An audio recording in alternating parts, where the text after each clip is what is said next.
You know, the funniest thing is that our choice for tonight's stream was legitimately out of nowhere. It just kind of came about due to a conversation on our Discord, and it just evolved into this. Hey there, everyone, and welcome to another episode of Lore Ramblings. The name's Adam. And dark greetings. I'm Imsit, and today we are talking about the Dark Empire sourcebook for the Star Wars West End games. I forgot that Dark Greetings was something that was actually in the EU. Yes, Dark Greetings. So, we're covering another West End Games book, and West End Games, like I mentioned, actually has a lot to contribute to Star Wars lore because the people who worked on it were highly passionate.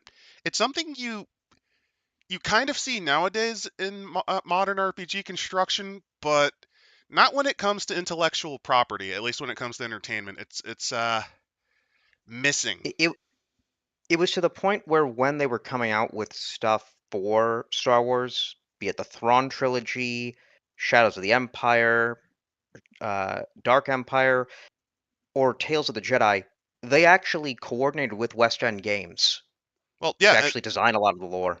To give you an idea, West End Games is so influential. The entire subplot of you liberating the Wookiees from Zerka Corporation. Zerka Corporation is a West End Games creation. I believe it was used specifically to explain why slug throwers are a thing in Star Wars. It just West End Games has a lot more influence on the setting than you think, because not necessarily from the earlier writings, but those writers would take things from the games and then incorporate it. It's nerds working off of nerds working off of nerds. And sometimes George Lucas would actually borrow from it. It's also because they had a repository of all this information. Yeah, they cared, and this was before you could buy off people like Pablo Hidalgo into just saying whatever bullshit you need them to.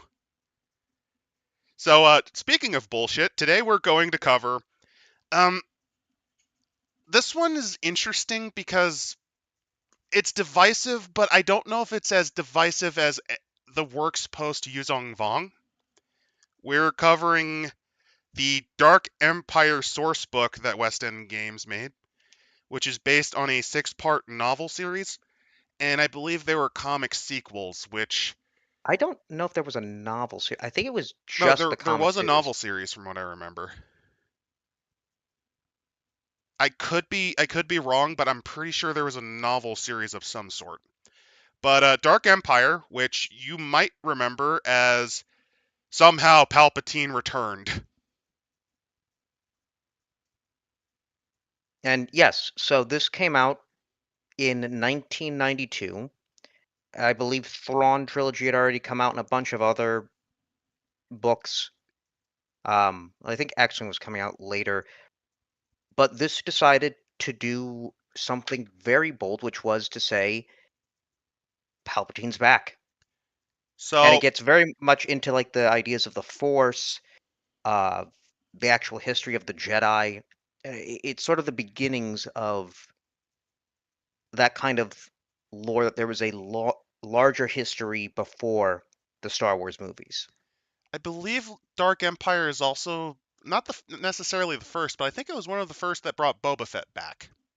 It is the one that brought Boba Fett back. Ah, yeah. I was pretty sure this was either this one or just like one before then, but yeah.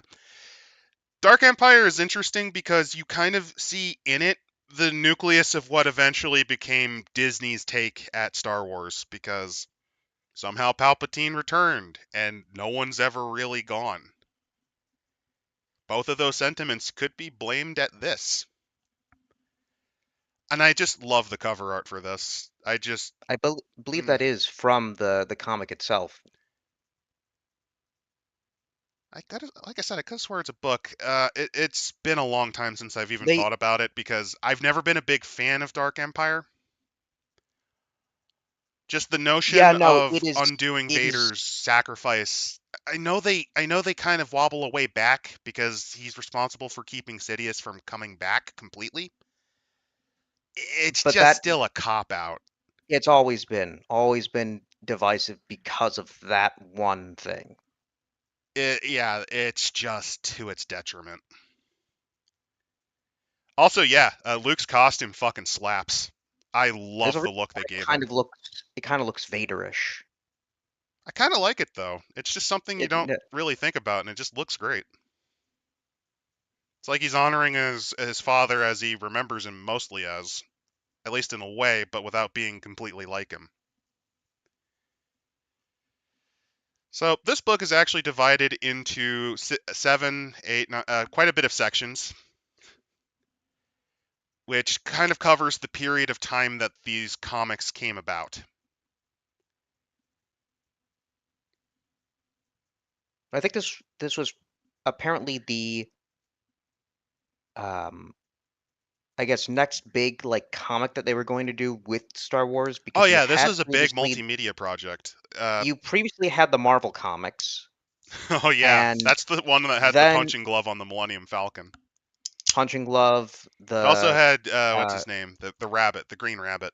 the Green Rabbit, the Toffs, which actually flew pirate ships in space. I think is that the one that also had actual magic in it because there was I might be confusing it with the Possibly. Ewok movies because the Ewok movies Ewoks legitimately had have yeah, magic. they had magic. Um, it has weird things like something from Alan Moore, which people have you like these absolutely alien creatures that people have used to be like they're like supernatural entities, all this kind of crazy stuff. It was the 70s and the early 80s. It was crazy. But this series was, I guess, trying to be like a much more of a like an official, like I'd say more of a serious comic. I don't know if it was the first by Dark Horse, but it definitely was one of their biggest. It's one of their bigger projects, and this only came about specifically because when Zahn wrote the Thrawn trilogy, it really showed you can do something more with the IP beyond just the three movies that came out. Yes, and that Because, brings us. yeah, there's a big difference between the stuff that was in the 80s, which includes the Droids cartoon, and it includes the Ewoks cartoon, which had an evil mountain in it. Not even kidding. I believe Droids also had a robot planet that was like an actual gigantic robot. They did have a giant robot that made a spa for astromech droids that it would then use to dissolve them as batteries. Oh yeah, that was later on retconned to be a scout from the Yuzhan Vong galaxy. One of they call them Well, abominors. a guy fleeing from those involved. But It's pretty nuts. it's wild. But onto what's been going on in the galaxy. So I believe it's set, what is it, 10 or 9 years after the Battle of Yavin. Yep, the dating I believe is somewhere between 9 to 12 ABY because the dating methods that are used is before Battle of Yavin and after Battle of Yavin. And this is when they were already doing some stories of the Imperial Remnant kind of gathering together because who'd have thought that after the Emperor dying, that there wouldn't be elements of the Empire that would keep going, especially after he empowered a bunch of sector governors that were called Moths. Not only that, but with the destruction of the second Death Star, it takes out the Emperor, takes out Vader, takes out a lot of talented fleet officers, and they're all now running amok. But the rebels were able to take that as an advantage. They point out nearly three-quarters of the civilized galaxy has been claimed, but the core worlds itself were still fighting. Which makes sense because the Empire appealed most to the core worlds. One of the interesting things they explain, at least in the expanded universe books, is that the Empire relied and leaned on a concept called humanocentrism, which is the belief that humans are natively superior to other aliens. It's a sentiment that's pretty strong in the core. Ironically, there's later works that kind of explain why this is a thing. There's a book where Luke has to go into an ancient pyramid to deal with a crazy shaman called Rur, who is like this psychotic monster man that was attached to some life support. They had to come up with a religion. They actually essentially came up with the Warhammer 40K universe in Star Wars. It was called the Pius Dia Crusades to explain this. The Well, not only that, but prejudice from the Hutt invasions, leaving a lasting legacy. Oh yeah, the Hutt Empire. That was a thing they had to deal with. Um, There was also the Tian Empire under Zim the Despot. Um, yeah, there's a lot of Let's history, but basically the core worlds were much more pro-imperial just because it benefited them. Nothing really changed. Well, things changed, but nothing super serious changed for them. there's no more war. They get a lot of benefits. They have a lot of industrial capacity and a lot of prestige. So they absolutely benefit from it. And those who However, now the sided with emperor, the Empire are now under gun by the Republic because they chose the Empire. A lot of companies were not happy with that. well, not only that, but the empire started nationalizing companies. That too. That's why Incom ditched. Yeah. So, Incom being the uh, guys who made the X-Wing, for those who aren't yeah. aware. So at Yeah, this point in the time, Empire's fragmented. yeah, There's a bunch of different Thrawn elements. Thrawn was defeated. The rebels are starting to take the core worlds, but there's now something going on. There's apparently rumblings in the deep core, and Luke Skywalker himself feels a dark presence and journeys there. So here's something interesting that this book, this comic sextology does, is they actually add a new section of the galaxy. I believe early maps existed, but this is where they kind of explain a section of the galaxy that's mostly ignored called the deep core. See, the galaxy is explained to have a bunch of quadrants. Like there's the core regions, which is the thick area near the center of the galaxy. That's where most of the industry and civilization are. And as you stretch out to the rim, it gets more and more resource rich, at least in some spaces, but it's less and less developed. In many cases, the reach of the Republic and later Empire got weaker. The And there's some exception is the deep areas, core. and there's some areas though that are also like very inhabited. It's very interesting in terms of a historical development, but the deep core, due to the fact that there's a shit ton of stars in there, it's difficult to navigate. It's more that But the deep core is interesting because the gravitational influence of the galaxy's supermassive black hole and the star clusters make hyperspace travel pretty hard since hyperspace lanes actually have a bad habit in the deep core of just shutting down just because of stellar motion or supernovae. So it's not that explored. In fact, worlds were lost there for tens of thousands of years. And one of them is a planet called Abyss, which is the main topic of this one. It's also where but Kessel first, is. Kessel being, no, it's around no, where Kessel is the Maw. Kessel's in the outer rim, Ah, I think. crap. I'm getting confused because the Maw is supposed to be near the.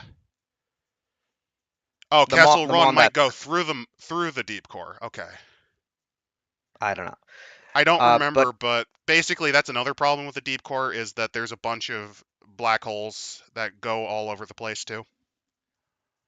but first though, we need to know, why do we fight the Empire? I mean, there's a lot of As reasons. the New Republic. One, it's not legal.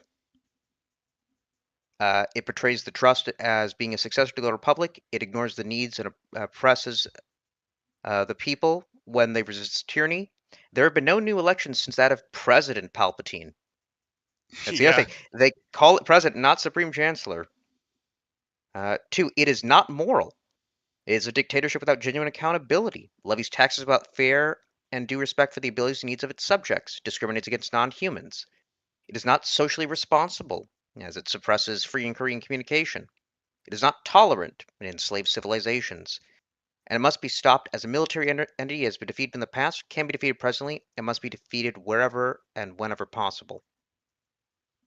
Signed, the various leaders of the New Republic. I actually like that they tried to make essentially a pamphlet or a poster to put on things. This is kind of nice. Yeah. So, Also, if you're wondering, one of the other things people kind of forget about Star Wars is Lucas was very particular on showing things like paper to really represent. It's not really, you don't have real world equivalents in Star Wars. I mean, you do, but it's not. Things like paper are not what they use. They use something called flimsoplast, which is like this plastic paper that you essentially engrave with styli instead. hmm, Oh, also, to give you an idea on when this was written, this is actually written past, I forget the name of the series, but there's a series where they stumble onto I believe it was an extragalactic ship experiment. Basically, back in the dying days of the Republic, they tried to do a big colonial effort into what's called the unknown regions. The And Outbound Flight project. yep, outbound flight. Yeah, This is that's the whole thing with the Thrawn trilogy. So this is after yep, it's the post Thrawn outbound trilogy. flight. So, uh, an overview of the New Republic.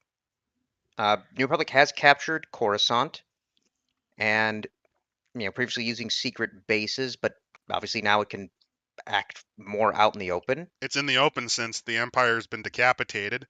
Oh, also Coruscant is now Coruscant again, rather than Imperial Center as it was known.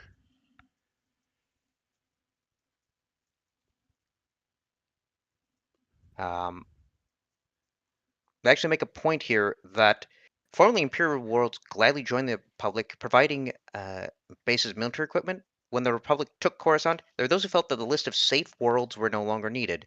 Safe worlds being the ones that they formerly used, and some suggested erasing the files as a sign of not going back.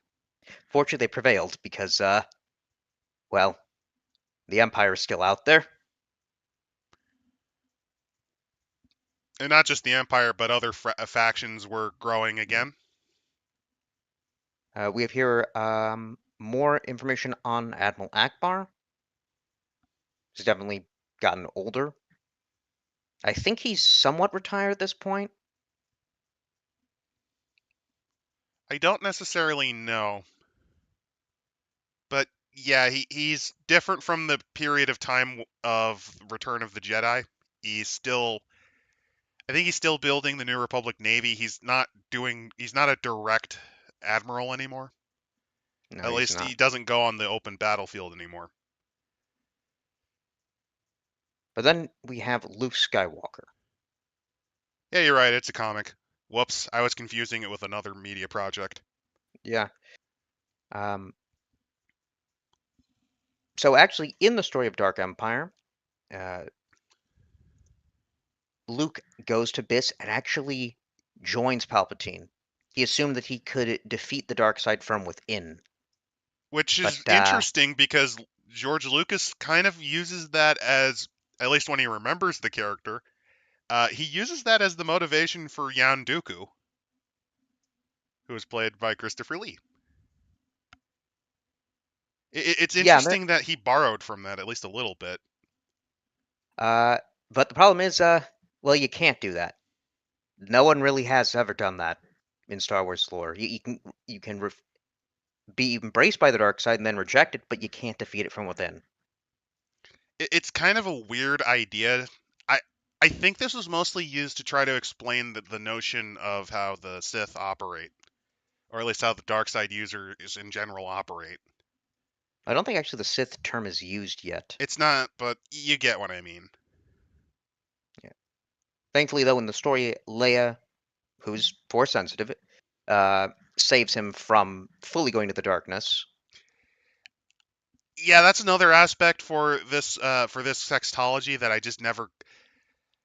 I basically never read this one specifically because of some of the stuff they did in this. Like, so Luke does actually try to see how the dark side works. Yeah, he completely ends up falling under the sway of it. Oh, Um, I don't like that. The whole point of it was you rejected it. Like a lot of what this comic book series does is it kind of just takes a big fat shit all over Return of the Jedi. well, by bringing back the Emperor, yeah, it kind of does absolutely shit all over I it. mean, it also includes the part where Luke doesn't have the will personally to leave the dark side, which admittedly I don't mind, but I also think it's kind of like you already did that in 83. What the fuck?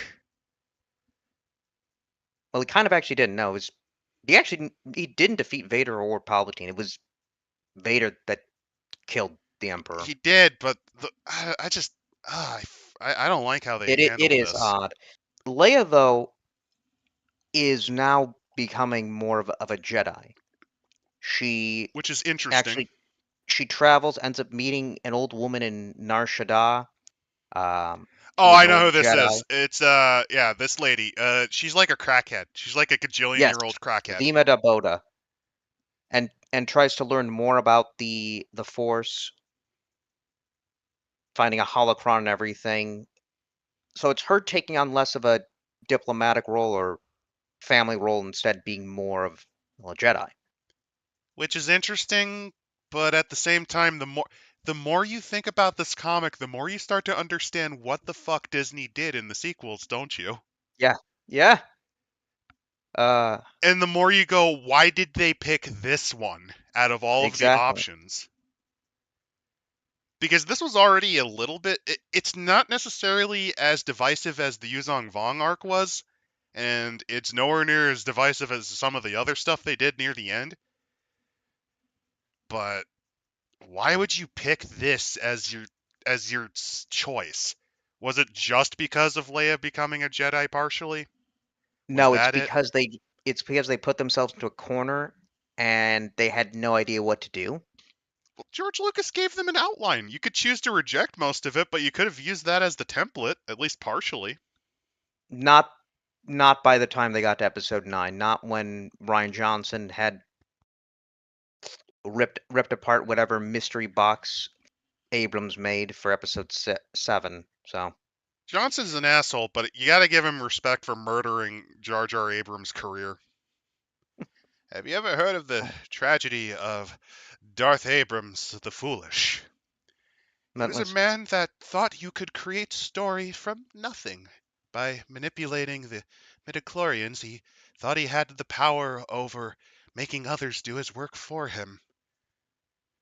His apprentice, Darth Johnson, killed him in his sleep and destroyed his mystery boxes. ironic that he couldn't create that he could find some sort of he could create mysteries but never complete them. He inspired mysteries that people wanted to solve but never had the solution for them. Well, continues going on, bring up all the major characters: Han, Chewie, Lando, R2D2. Wow, Leia looks really fucking weird in the comic. Yeah, the artwork is very odd. It looks like she went through the same car accident Mark Hamill did. Oh no. I'm sorry, but Uh, look at that face. She looks like oh god, she looks like Agent Smith wearing Elrond's wig, which he did in the movies. God damn. we have Chewbacca, Lando, R2D2, C3PO, Hey, Wedge look, Antilles, who's Chewbacca's being a person and not a dog, like how Disney sees him. That's something you won't see yeah. anymore because aliens are goofy animals. We got Wedge Antilles, who's now a general, which would be weird. You'd think he'd be an admiral. He should be an admiral, unless they're going with the concept of it being like the Air Force. Well, didn't they make well, they made Lando a general as well, and he doesn't command any ground forces. He just won at the Battle of Tanab. Yeah, I don't know. I think it's a case of people who were never in the military not understanding what military ranks were. But here's a fun character, Zev Veers. Now that name might sound familiar to you, because he's the eldest child of General Maximilian Veers, the guy in Episode 5 who's leading the Battle of Hoth. Oh yeah, that bit character. Yeah. So, I mostly remember Ozzel getting choked out of that. yeah, Zev. It's mostly Ozzel and Piet that you eh, remember, not Veers. well, he was the one on the ground. He was, but like, I don't know. The shield will be down in moments. Uh, but the thing is, while Zev, respected his father, uh, he had many questions on the Empire, like why his tutors, who were obviously more intelligent than him, were slaves, why his father spoke of the endless glory of power, yet never seemed to mention that the military's job was to protect its people, why his friends of his father, who spoke their minds on imperial policy, kept disappearing. So when he joined the sub-adult group, the essentially the Hitler Youth of the Empire. He was reluctant, didn't seem to think, how does marching in formations help improve society? Um, you know, his father was bothered by the fact that he had these questions about the slave camp field trip they were on. Which, yes, yes, I guess that part of the Empire's education is you get to go to a slave camp. Um, Basically, when he was forced to interrogate somebody, he said, fuck it, and joined the rebels who were freeing a prisoner. I find it interesting that the youth group are actually sent to interrogate people. Well, he was part of Comp Force now, Okay. move because the SAG is under Compnor, It the feels a Committee for bit the weird. Preservation of the New Order. It feels a Well, bit weird that you'd put it under essentially partially intelligence agency. I know it's also propaganda, but Comp no Compfor's Compnor's propaganda, ah, but they it's also have their own intelligence. The whole thing is it's disjointed and a mess because Palpatine wanted everyone against each other. well, no, yeah, everyone had their own intelligence agencies, military forces. Like that was the point. It just feels really dumb that you'd send essentially kids to interrogate people. Well, I think they're supposed to be like young adults. Either way, it's really goofy. So yeah, it gets to a little fun thing of like this is just a I don't even know if he's named in the comic, but if not, it actually gives a bit of He might be. an interesting dynamic to the He, character of he might Veers. have been, but they never went into details on his origins. Maybe that's what happened. I I will believe say I his origins kind of remind me a little bit of. Oh god, this actually reminds me of one of the weird things about the Solo movie. Him trying to be an Imperial soldier actually was expanded universe lore. yeah, He was part of Imperial forces. He basically the reason Chewie is with him is specifically because he could not bear to see a Wookiee get treated like a slave. He basically said hell no to that and threw away his career for Chewbacca. That's why Chewbacca swore his life debt because he saved his life. I do believe though Maximilian Veers ended up getting his legs blown off and he was confined to a floating wheelchair. But still loyal Imperial though. It sounds about right. Yeah. There's And we also have a Kane character. Griggs. Yep, grew up on a planet called Kerensky, spelled with an I, to avoid probably not being sued by BattleTech. Oh no, it's Karen Oh, Kerensky. He was in love with a woman by the name of Marfa I Thorabin. think the Boater Enclave is in the expansion region, maybe. Maybe. Um, It's either that or the colonies. He's not quite the a core worlder though. this guy though, he was very happy about this woman and couldn't wait uh, to marry her, and decided she accepted. And they set a date, but first she wanted to go home to bring the good news to her parents on Alderaan. Yeah, that would do it. Yeah. Yep. Almost like destroying a populated planet that is actually well historically known, has a lot of connections, fucks over your empire.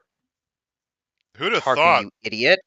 Who'd have thought that destroying Alderaan, which is one of the more developed planets in your system, would inspire people to essentially go, "Oh, it's victory or death." Then, very well. Blow, blow up fucking Caden Amoidia.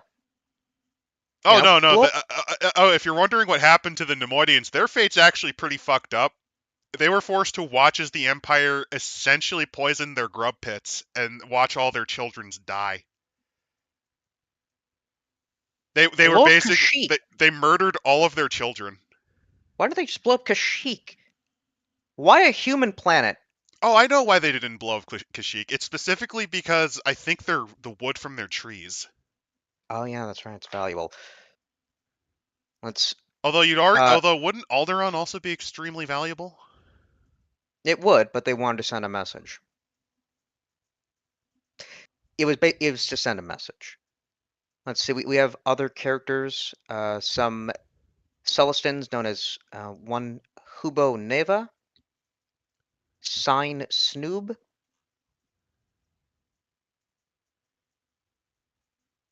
Salsons, if you remember, the little guy in the red vest from episode 6. Also, yes, Sir Spooky, you are right. The Wookiees are also very excellent slaves. Also, That's think correct. about it like this: the Empire would then have to deal with the Trandoshans flipping shit Oh, yeah. because they need their pelts for the Well, scorekeeper. blow up the Trandoshans then. You know, honestly, they probably could get away with it, and I don't think anyone would give a shit. Show the folly of alien races. Let's see. I think Uh, maybe that was also why Alderaan was picked, was specifically if we're willing to blow up a planet that's actually key to the core, what the fuck makes you think we'll do what we'll do to you? yeah. They give us Mon Mothma, Also, General Dan Palpatine fucked Dodonna. up in general. His existence was a fuck up. His Yes. entire life was an accident. We have Crix Madine, the Rebel Sea Commandos. Oh yeah, Crix Medine, by the way, is used in a lot of other works. He's somewhat important, along to a lesser degree with Dodonna and Mothma.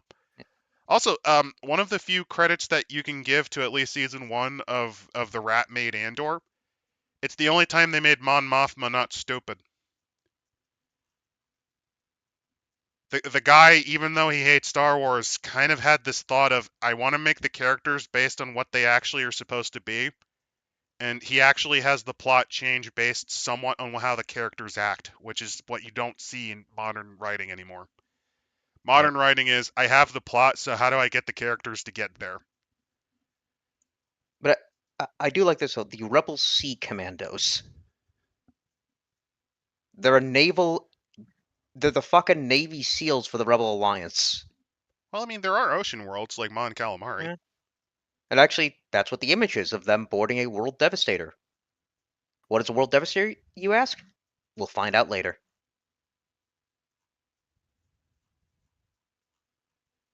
Ah, the Empire Reborn.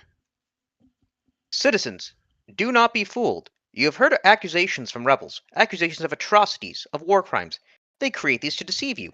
These are lies. Why would they lie to you unless they were desperate, unable to achieve victory? The Empire is victorious on all fronts. Rebels? The only atrocities are theirs, as they destroy order and peace. They began this war. They are terrorists. They are criminals. They are murderers. Trust your leaders. We defend you from those who would replace the new order with anarchy and economic misery. Support your empire. The empire is victorious on all fronts. Support the empire. Enlist in the military, donate goods, inform on suspects today. Don't suspect them, inform on them. The empire is victorious on all fronts. Oh, also, if you're wondering, fun fact: do you want to know how the Empire tried to spin exploding Alderaan? Because even How? they weren't stupid enough to say we blew it up. They said it was a mining accident that accidentally destabilized its core. A fucking mining accident in the core. A fucking. It's not the dumbest thing that has ever happened in Star Wars. There was a Oh, it's. sun that basically failed, and when the sun failed, the species that grew there died, even though the Republic tried to save them, specifically because they needed the unique radiation from that star. I mean, that's fine. It at least doesn't have the explanation of, well, where was this mining incident? How far could they have dug to get to it? It leaves more questions than answers. I know it's not a great propaganda piece, and there's a reason why, as they mentioned, the Rebel Alliance gained a shit ton of membership because of it. Good job, Tarkin, you moron. Oh, also, if you're wondering, Tarkin's from here's my favorite thing about Tarkin. He's from a planet called Ariadu. Ariadu is in the Outer Rim. It's in the sticks. It's a boony piece of shithole. It's basically space Birmingham because what happened was it was settled by core worlders and they wanted to prove that they were more cultured than the core worlders. So they're much more they basically emphasize their Britishness, and that's also why they emphasize why they hate aliens so much. Oh, Tarkin is essentially massively insecure that he's a country bumpkin who was the big bitch boy on his planet. because the Tarkins are one of the 5 ruling families of it that basically owns most of the industry on the world. Also, Ariadu's kind of a shithole. It's not as bad as Nar Shaddaa, but they've fucked over their biosphere by their industrialization. Yeah. So, in the aftermath of Endor, people had, especially the Empire, had a bit of confusion because who takes over? There's no heir. All of Palpatine's personal records were deleted from all known libraries. He did not I leave a think he just will. never had it. I think he never bothered. He just Oh yeah, yeah, to the no. strongest. Yeah. Um, they then went to the Grand Vizier Sate Pestage. That's the bald lady, if you're curious. No, that's somebody Oh, else. I Sate forget. Pestage, a human male, Oh yeah, that's a different character. not the Umbaran that Palpatine was probably banging on the side. Yeah, I forget her name. Sorry. It's just there's Mas Amida, Sate Pestage, and then that lady. Yeah. So Did you know you're 1/4 Umbaran, Ray? By the way, fun fact: Ray in the sequels, the original script was that she was supposed to be the result of Obi-Wan fucking a girl. wait, what? Oh yeah, she was supposed to be Obi-Wan's daughter. Obi-Wan, you dog. I mean, he has he did have relations with like 3 women because there was the Padawan, there was the rebel leader that he met, and then there's Satine I never who I never was told made you canon. I I never told you what happened to your mother. She was a good friend. I'm actually envisioning that he could have easily told Anakin this, but because he never asked, he's like, you never asked me. I So never what you're asked what you're I saying never is you asked could about have done that? Well, yes and no. I didn't marry you them. just had you didn't have to marry them and you could just abandon them. Who's gonna fucking know? We Y- broke things off each time. Condoms don't exist in space. And you think if you think I'm bad, you should have asked Qui-Gon when he was alive. Do you You want to should know ask why he was Yoda. so zen, Anakin? Post nut clarity. On every world he went, he had to he put his robe on the he put his robe outside of the door, and I had to spend a night on the streets, Anakin. That's why I'm so harsh on you, so that you could learn to survive outside if I accidentally smash Satine while on Mandalore, or if I run into my good friends and you have to spend another night inside the creche with the other younglings. A threesome, Anakin. Think about it. And if you think I'm bad, you should listen to Kiadi Mundi talk about his 5 wives. Wait, he has 5 of them? Yes. His species has a low birth rate. Wait, I can just get I could get permissions to marry. You could just ask Yoda. Yeah, you could have done it all along, Anakin. You didn't We know thought you knew. Yoda has a harem on Dagobah. Why do you think he landed there? Would have had no contact with people for 20 years. He needed to have someone to talk to, and there's no sentient life originating from that mud ball.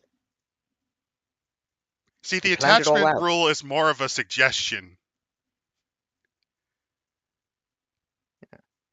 Oh no, the concept of attachment, which I think was a failure because George Lucas his lower half doesn't work too good. He's sterile. He is a No, he has divorcee. kids. No, he He adopted has, them, remember? I thought those two were his own. Well, No, if I remember, he is infertile. He's not capable. wow. I, Still, but yeah, he's a divorcee and a weird Buddhist. So him put two understanding and two together. romance is kind of a thing that you have to think about. The concept I always kind of went with was it's not the concept of attachments being wrong. It's you have to learn that sometimes you have to let go in the sense that what you have now is beautiful, but tomorrow it may break, and you have to Because, learn to move on. yeah. Because here's the thing with the Force. You could very easily convince somebody to stay with you forever. Very easily. That's a fucking problem. hmm It also relies on emotions, and emotions influence your judgment, especially since the Force doesn't necessarily amplify it, but it it can tempt you in the wrong ways. I mean, we saw what happened with Anakin. He choked his pregnant wife. He, at that moment, became a domestic abuser, and then a murderer because he killed his wife. The Force kind of doesn't make you think rationally, especially when you're using emotion.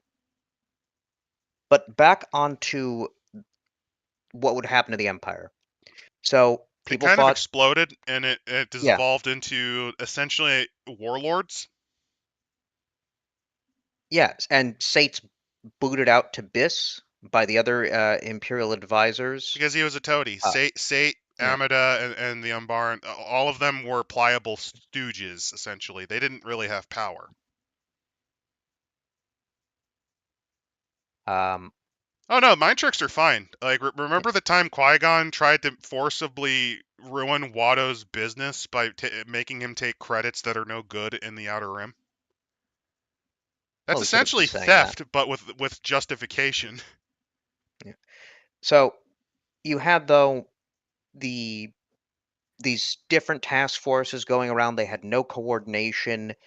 Naval forces might be dedicated to defend one area when they're supposed to actually go to another planet. Still doing business projects like a palace in the corporate sector or the Eclipse class Super Star Destroyer. Somehow money was still flowing into that. It's just the scope of the galaxy.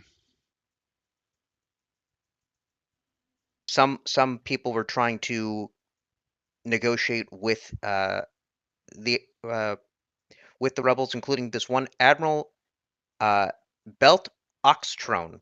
She proposed a creation of a parliamentary monarchy with Elderlath Pleiopeides, an 11-year-old remote grandniece of Palpatine, as the heir. Yes,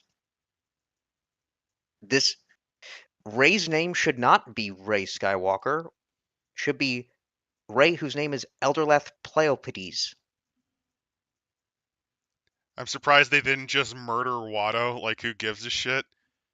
Yeah, they could have. I mean, they could have just used. Qui-Gon could have easily just ran in and stole the part That's the using his that's Jedi the dark speed. side. That's kind of the dark side. Well, you could just run in and steal it. Like, if you're just gonna give him credits that have no value, why not? But back on this, Hey, remember when he rigged a bet by intentionally having I don't know what dice. type of, yeah. Remember when he rigged it? Yes, but sadly, this plan of creating a new monarchy failed, presumably under the assassin's knife. They tried again reuniting under Also, if you're Thrawn. wondering, the Nogri is the race that actually worship Darth Vader. They're reptile people that erroneously believed that he is the one to have saved their species. When it's not, the Also, Empire poisoned the also, this planet. is not the first time Anakin accidentally became a religious figure to cultures. The Tusken Raiders also see him as a dark god of destruction because of the wrath he visited on that one tribe. And don't forget the Novlon from the Clone Wars series by Tartakovsky. Oh yeah, yeah. Anakin, unironically, on at least 3 occasions, became a religious figure of sorts, and I think that's kind of cool. It's kind of a neat nod to him sort of being the chosen one, even though the concept of a chosen one is, eh, I could take or leave it. Yeah. So Thrawn, though, tries to reunite the Empire, But wait, gets wait, killed. which Thrawn are we getting? Are we getting The one Zahn's that Thrawn, actually, the one or that actually, the one that actually brought the Republic to its knees. okay, so not the idiot Thrawn who learned from the Wimplo school of strategy. Yeah. You have annihilated my army and kicked my ass on the battlefield. That means I am the victor. But in the aftermath of Thrawn comes the mutiny, in which you now have between everybody the Imperial advisors, the Moffs and the Grand Moffs, Compnor, the generals, the Navy, the ISB, the Ubiquite, which was the military intelligence, all trying to kill each other to become the leader. Yep, because what happened was Thrawn provided a brief moment of unification because he actually had plans and he was very ambitious. In fact, actually, one of the fun things about him as a character is it is his hubris that is ultimately his downfall. Because in one of the rare moments of not understanding a culture, he essentially always assumed the Nogri would be on his side. He misunderstood their cultural loyalty, and it backbit him. I thought that was a neat touch. It's The better. this It's better yeah. than the version we got on big screen, where he would just look at an oil painting, go, yes, and then pretend to win by having 80% of his army get destroyed by a kid in a slingshot.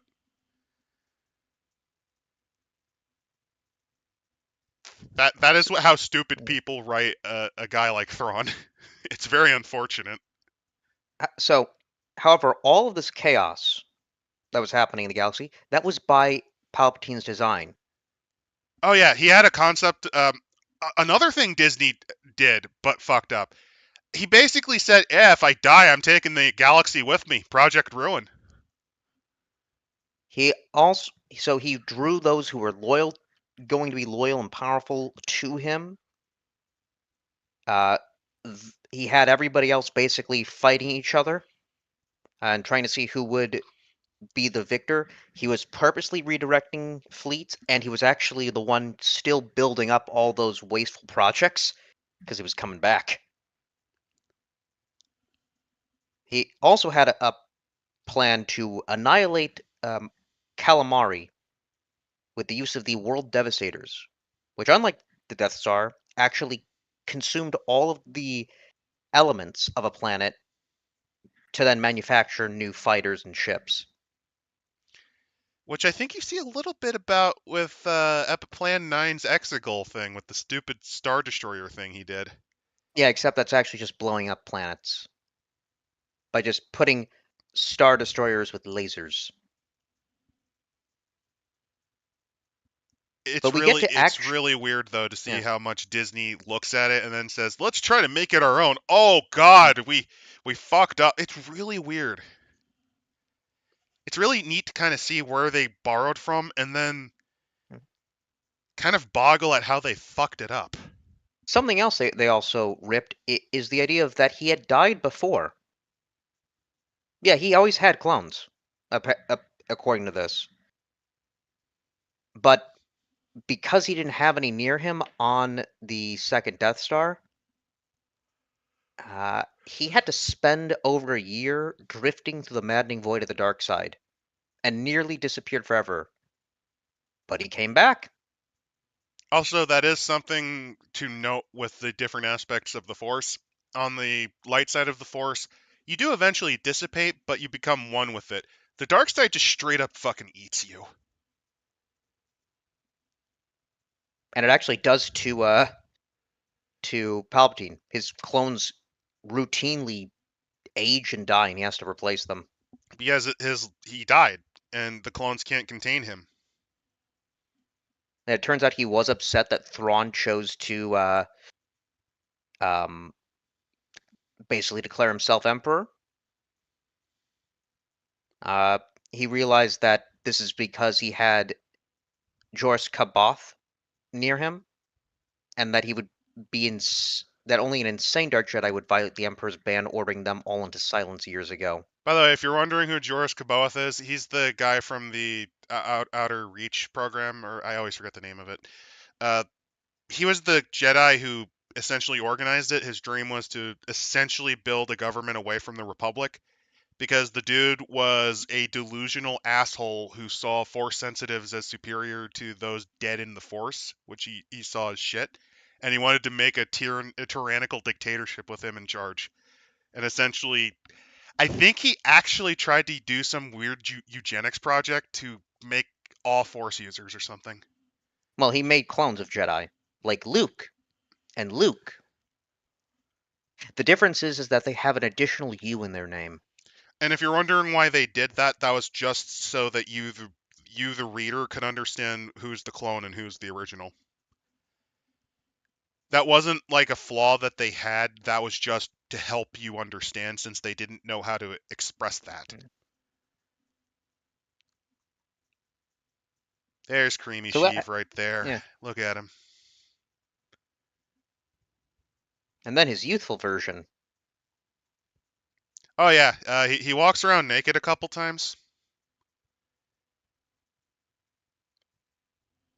Do you not see the power of the dark side? It is potent, Luke. Do you know how much ass I slammed back when I was a swoop bike racer? Also, yeah, he tried to be a racer just to fucking piss off his dad. Unfortunately, though, in his stats, he does not have anything in speeder bike racing. I would love it if he did, He should but have. unfortunately, that came out later. He is, however, a great jumper and swimmer. He also has 50 dark side points. He is that evil. Let's see, I they will give say us his dice pulls. Oh, never mind. There's the dice pull nastiness that I came to expect. Jedi lore 14, dark side lore 15 dice plus 1, Yeah, he knows his stuff. 13 on the lightsaber repair. You know, one I of the they, funniest they things about Palpatine is in the prequels. It's one of the few things that's kind of a fun touch. The art that you see in his office are mostly Sith artifacts that he just has out in the open because it's all Sith. None of the Jedi recognize it. So it's just a little power move. I mean, I don't think it's all Sith. I think some of it is either former Jedi or other Force traditions that were And Darksiders. I fucked her right over the statue, Anakin. Right over the statue. I didn't clean the sheets, so Yoda was standing on my stickiness.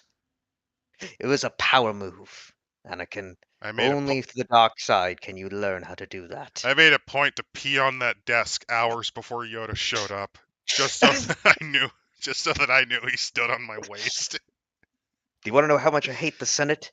I took a shit on every senator's chamber. All those floating discs. They couldn't get the smell out. I made it so. I made a point to rub it into the buzzing speakers. They'll never be able to clean it out, Anakin. The whole Senate. That was my actual idea for destruction. A giant factory of waste. Instead of a Death Star, we just jump all of my dark waste on a planet. I'm kind of fucked up, Anakin. This is I'm because I lonely. this is because I'm A, lonely, and B, my lady won't call me back, and C, I ran out of real spice to smoke. I'm I forced to. killed my supplier in rage, Anakin. He was I'm cutting it forced. with death stick powder. I'm an addict, and I can never to get the stress of the Senate is so much that you have to consume as much of those holovids as possible, and they get really weird. I've seen things done with a Rancor and a Minoc. It's not right, Anakin, and I'm a Sith Lord. Do you want to know where the best holo video places you can find Anakin? Go down to floor 1200 on Coruscant. Ask them for Go cream. to the one with the pink light, the one that's Tell, run by the one that's run by the Celestin. tell them Creamy sent you. That's the good stuff. Oh, but more characters here. You've got Clev. Commander Titus Clev, uh, some guy named Depot. Clev has the Imperial, worst haircut I've ever seen. yeah. Oh hey, Then you Depot. have, He's from Tarkin's home planet. oh yeah. And we have Sate Pastage. Um, What the fuck are you listening to? Our take on Sheev Palpatine. I think in the I, expanded I, universe they never gave his name, but it's hinted it's Kasinga Jr. He made a point to Yes. never be referred to as his first name again. Yeah. And then let's see here. They give us the Imperial Dungeoneers, as jailers, and then we get to the Fringe. And they actually make a point that I like, uh, which is the concept of the deep core haulers. So the Empire used to have wealth to spare to build all their shit, but now with everything is scarce, they need dependence on bulk freighters. I mean, So they what? always had bulk freighters. It's just since the galaxy isn't firmly under their control anymore, they need to think through how to get their supplies now. They can't just have it be a And thing. it offered any ship or crew huge sums, going under rigorous security checks, to then transport stuff to the deep core. Because here's Which the thing. One of the reasons the unknown regions exist is because essentially bodies of gravity interfere with how hyperspace works. Essentially, if you accidentally get sent to the gravity shadow of a planet or a star, you're just paced. You're fucking dead. The luckiest you can be is you're accidentally sent forward or backwards in time. Time travel does sort of exist, but it's a hyperspace accident, and it doesn't change anything. It was always going to happen. It's not pretty. And the deep core, much like the unknown regions, has a lot of interferences that make charting routes through it a bitch. And unlike the unknown regions, which its problem is there's a big gravimetric barrier that prevents hyperspace travel, at least in large areas. There's no natural easy way like the Corellian run or the Hydian lane. That's why it's not really explored. The deep core, it's unstable. A hyperspace lane 1 year might vanish because a star goes supernova or a cluster swings outward from the black hole reach. So, yeah, you need a lot of money to dangerously go through that region. But the other thing I like, it explains, well, possibly a little bit more of like their military build up, because there is no way in hell you can explain to me how the fuck that that planet Exegol has all these fucking ships. I There's no sat way you there can. for 30 years, Anakin. I I think used they the had. dark side of the Force to build them from scratch. I think they kind of hand waved it that they had been planning this for years, 20 and like years of like production. like Vader was aware of it, but no, If I was no, I Creamy don't Sheev, I believe would that. not tell Vader everything. Especially because that route, whatever, they need like some sort of secret code or whatever. At least in this case, it's a transaction. And it was done for a long time, and it was done over years, and you saw the process of how they did it. Exegol would have made more sense if it was let's say it was in wild space, like the Emperor made a point to chart out a section of wild space and built a micro empire up there, just Yeah, in case. If I mean, you're they'd be wondering ripping off. what wild space is, it is areas that are not claimed by or have no serious ties to the Galactic Republic or Empire, but it's charted. It's out in the boondocks so far out that it'd be a great place to hide. That's where the rebels usually did, I mean, alongside it the Outer Rim. they kind of would be then ripping off the old Republic, but who cares? They're going to be ripping off something. They're gonna rip off something. There's been decades of this material. Uh, then I, they I give us prefer more. it over putting 600 horses on a goddamn star destroyer charging in space. Low planetary There's no orbit. excuse. The horses would drop dead. Prop. They then give us various more characters They that are also from the reference comic. Jabba's death. Oh yeah, that it causes a hot civil war because he's the head of the Decidic clan. So if you're wondering, the way the Hutts work is they work. There is a Huttese word that essentially it can be translated to empire or it could be translated to cartel. Because the concept of the Hutts is business, and there's no such thing as legality. What's mine is mine. And Jabba, by that point, by the time that he gets choked out, is the leader of one of the two largest clans of Hutts. He basically ruled an entire section of space, not just Tatooine. He ruled what was essentially the Arcana sector, which included other planets in that section. He was basically expanding Hutt space in a way that you didn't otherwise. That because there's Hutt space and there's what he was doing. Him dying caused a hell of a lot of problems for him.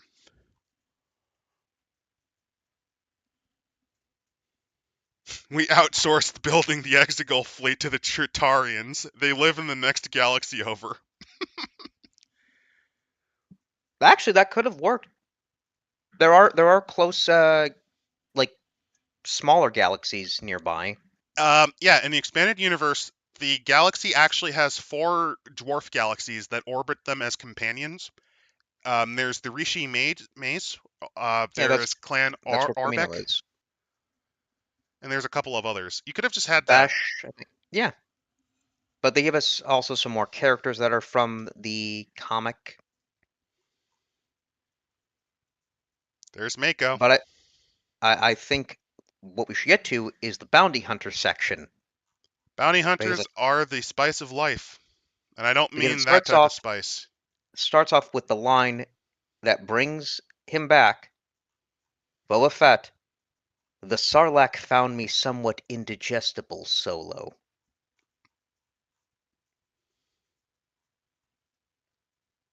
Oh yeah, he's back. Yeah. So, I have complained about Darth Maul coming back. Boba Fett's kind of the prototype for bringing. Well, this entire comic series is kind of at fault for why people don't really stay dead in Star Wars. Although you could argue that that happened as early as use the Force, Luke.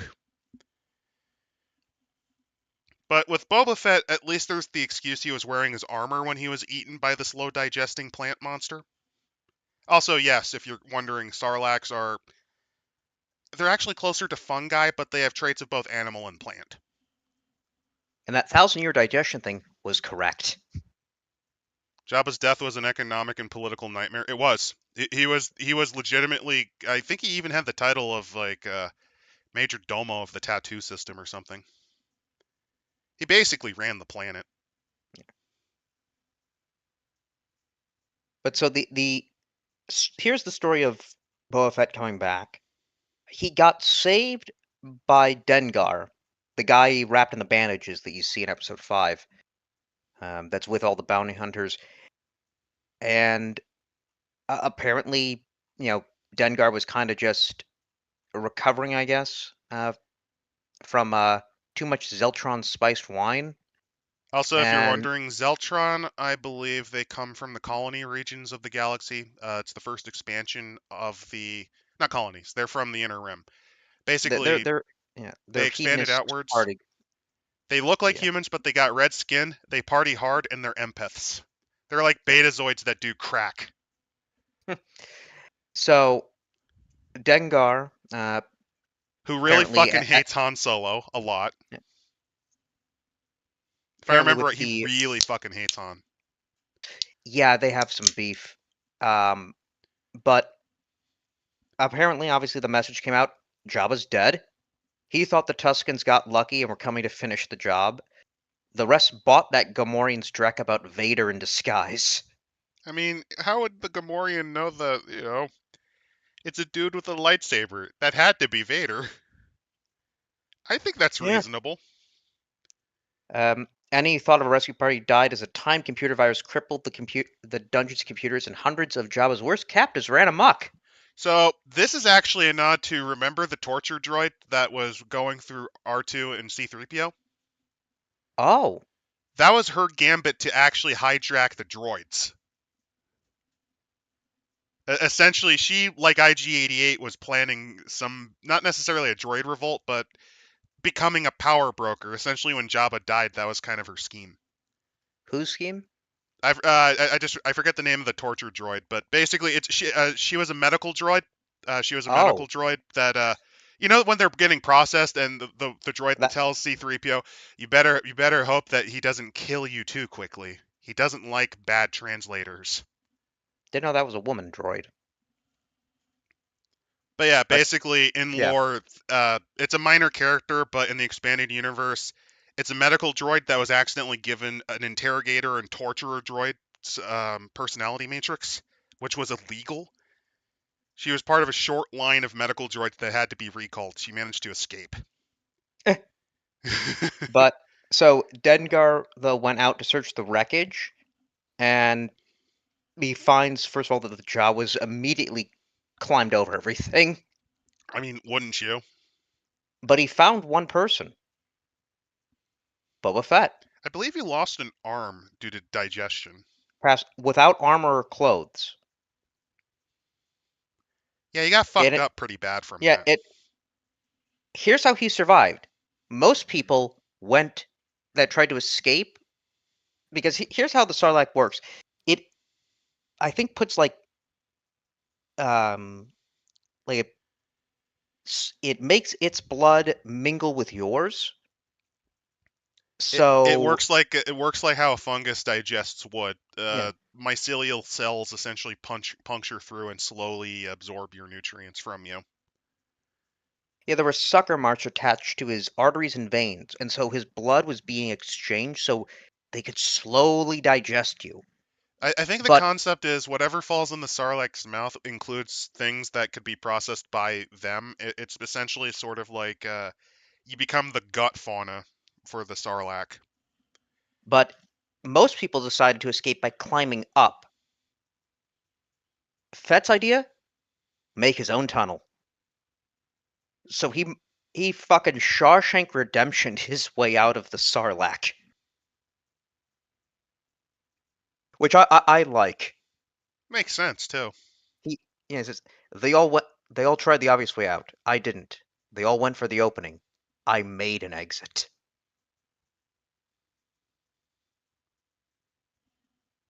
Cruising over the dune sea, they neared the clearing. A rust-shaped was half covered by new sand. They hovered over the only grave Jabba would ever have. 3 kilotons was excessive, even by Dengar standards, but it was good to see Fett being vindictive. It showed he was getting back to normal. He very much was pissed off at Jabba's job fucking him over. No, I think he was. I think he wanted to blow up the Sarlacc. I don't blame him. Dropped a 3 kiloton bomb on it. He came out the other opening. No, he just carved his way out of its stomach. No, he did not crawl through the Sarlaccs. Yeah, he did not do that. Also because I don't think it has one. Boba Fett's still the most. How did this guy become such a big deal? Literally, his design. It's a very iconic design. His His role design, was and I minimal. would say this, like knowing this lore of like, well, how did he get popular? Say he crawled his way out of a Sarlacc and then bombed it. He was also used in comics, I think, before then. I know he was used, I think, in the Droids cartoon, and I know he was used in the holiday special. And Yes. he looked really cool in the holiday special. He had a disintegration rifle. So we also have. Dengar, who Uh, really fucking hates Han Solo, mainly because they, I think they worked together on a job, and Solo essentially left him to die or fucked him over so because it they was it bring was up. one or the other, and Solo was like, "I'm gonna save my skin." Or Then was it they that bring up. Dengar? No, it was Dengar tried to fuck him over and got countered. He Yeah. never forgot that. Yeah. You've got a bunch of other characters. Dies Nadas, Goa, um, the Scavengers, which is an interesting thing. In the comic, it starts during the Battle of Coruscant, and not the battle between the rebels and the Empire, but the Imperial Civil War. So you have this ruined city and these AT-ATs fighting each other, but you also have these scavengers that come about that are trying to basically loot all of this technology.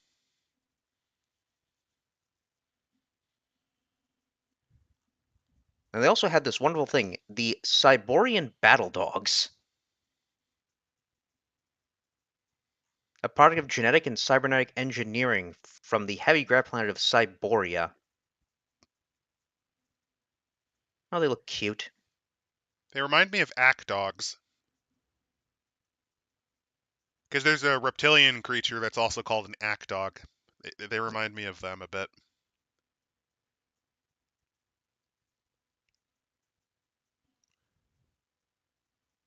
But yeah, Scroll Killer, as quoted, Boba Fett had 5 lines in the original theatrical cut, and one of them was him screaming as he gets thrown into the Sarlacc.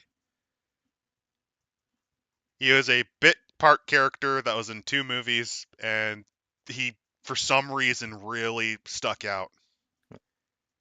Does that make Dengar the Morgan Freeman of the Bounty Hunters Guild? I guess so. Maybe. I think at I one think point, he's forcibly converted into a cyborg, at least in Disney lore. I don't yeah, they had this remember. weird cranial thing.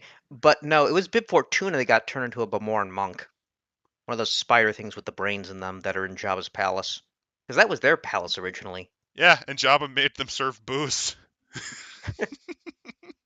So, next up is a bit more of a metaphysical thing of the concept of the Force. Because for all Dark Empire has faults, and I'm going to be blunt, it is responsible for some of the excesses you see in both modern Star Wars, and it also is one of the first rough patches, I would argue, in the expanded universe because of what it does.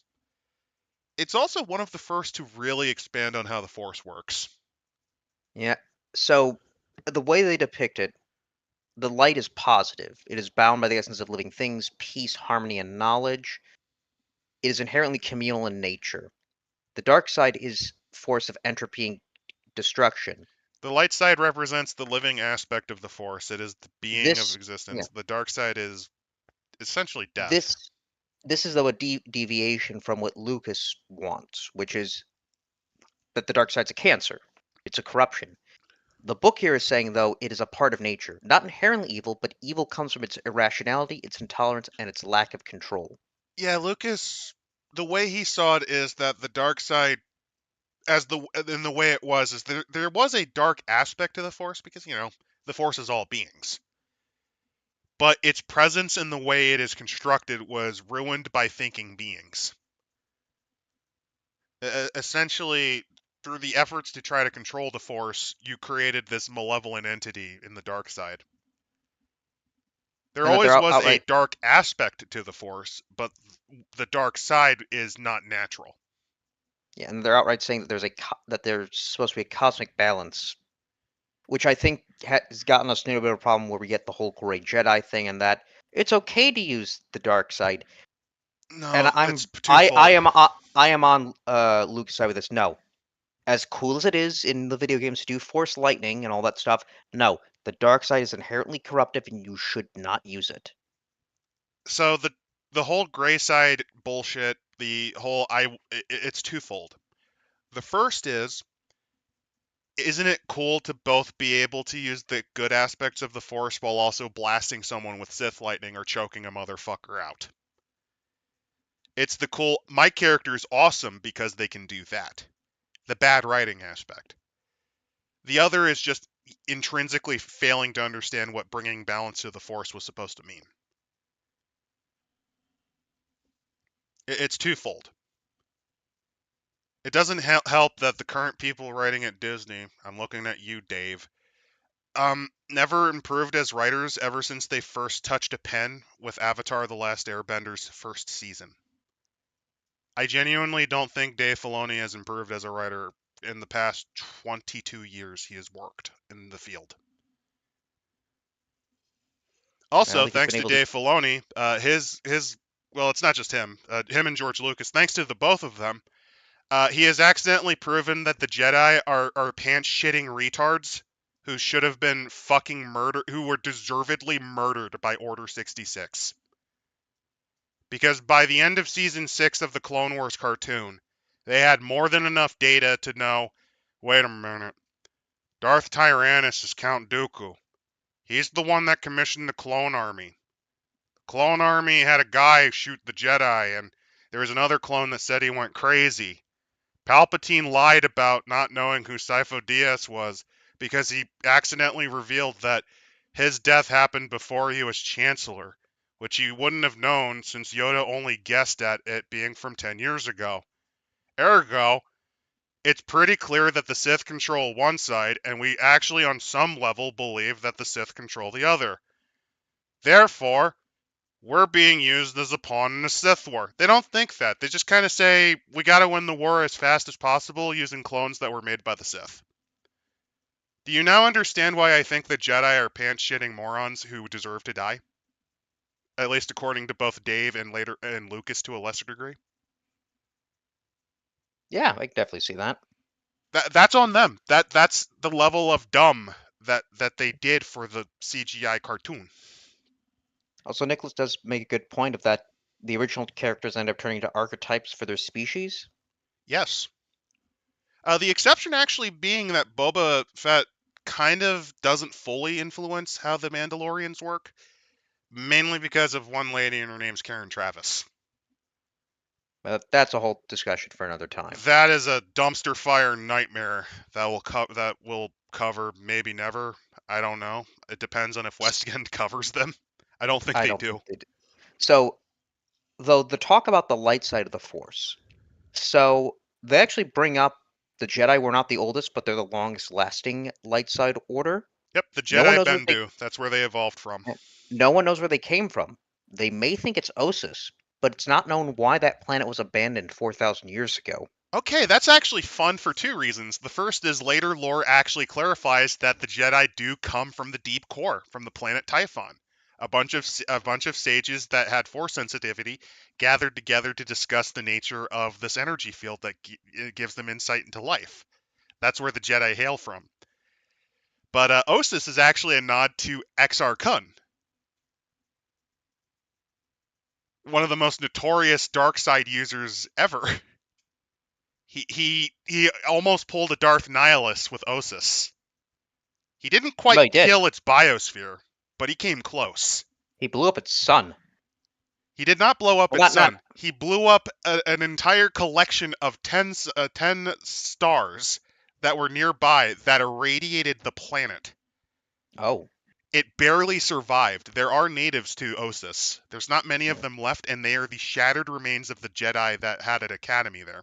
They are the descendants of the few Jedi who survived. And as a whole, they are all force sensitive because of that.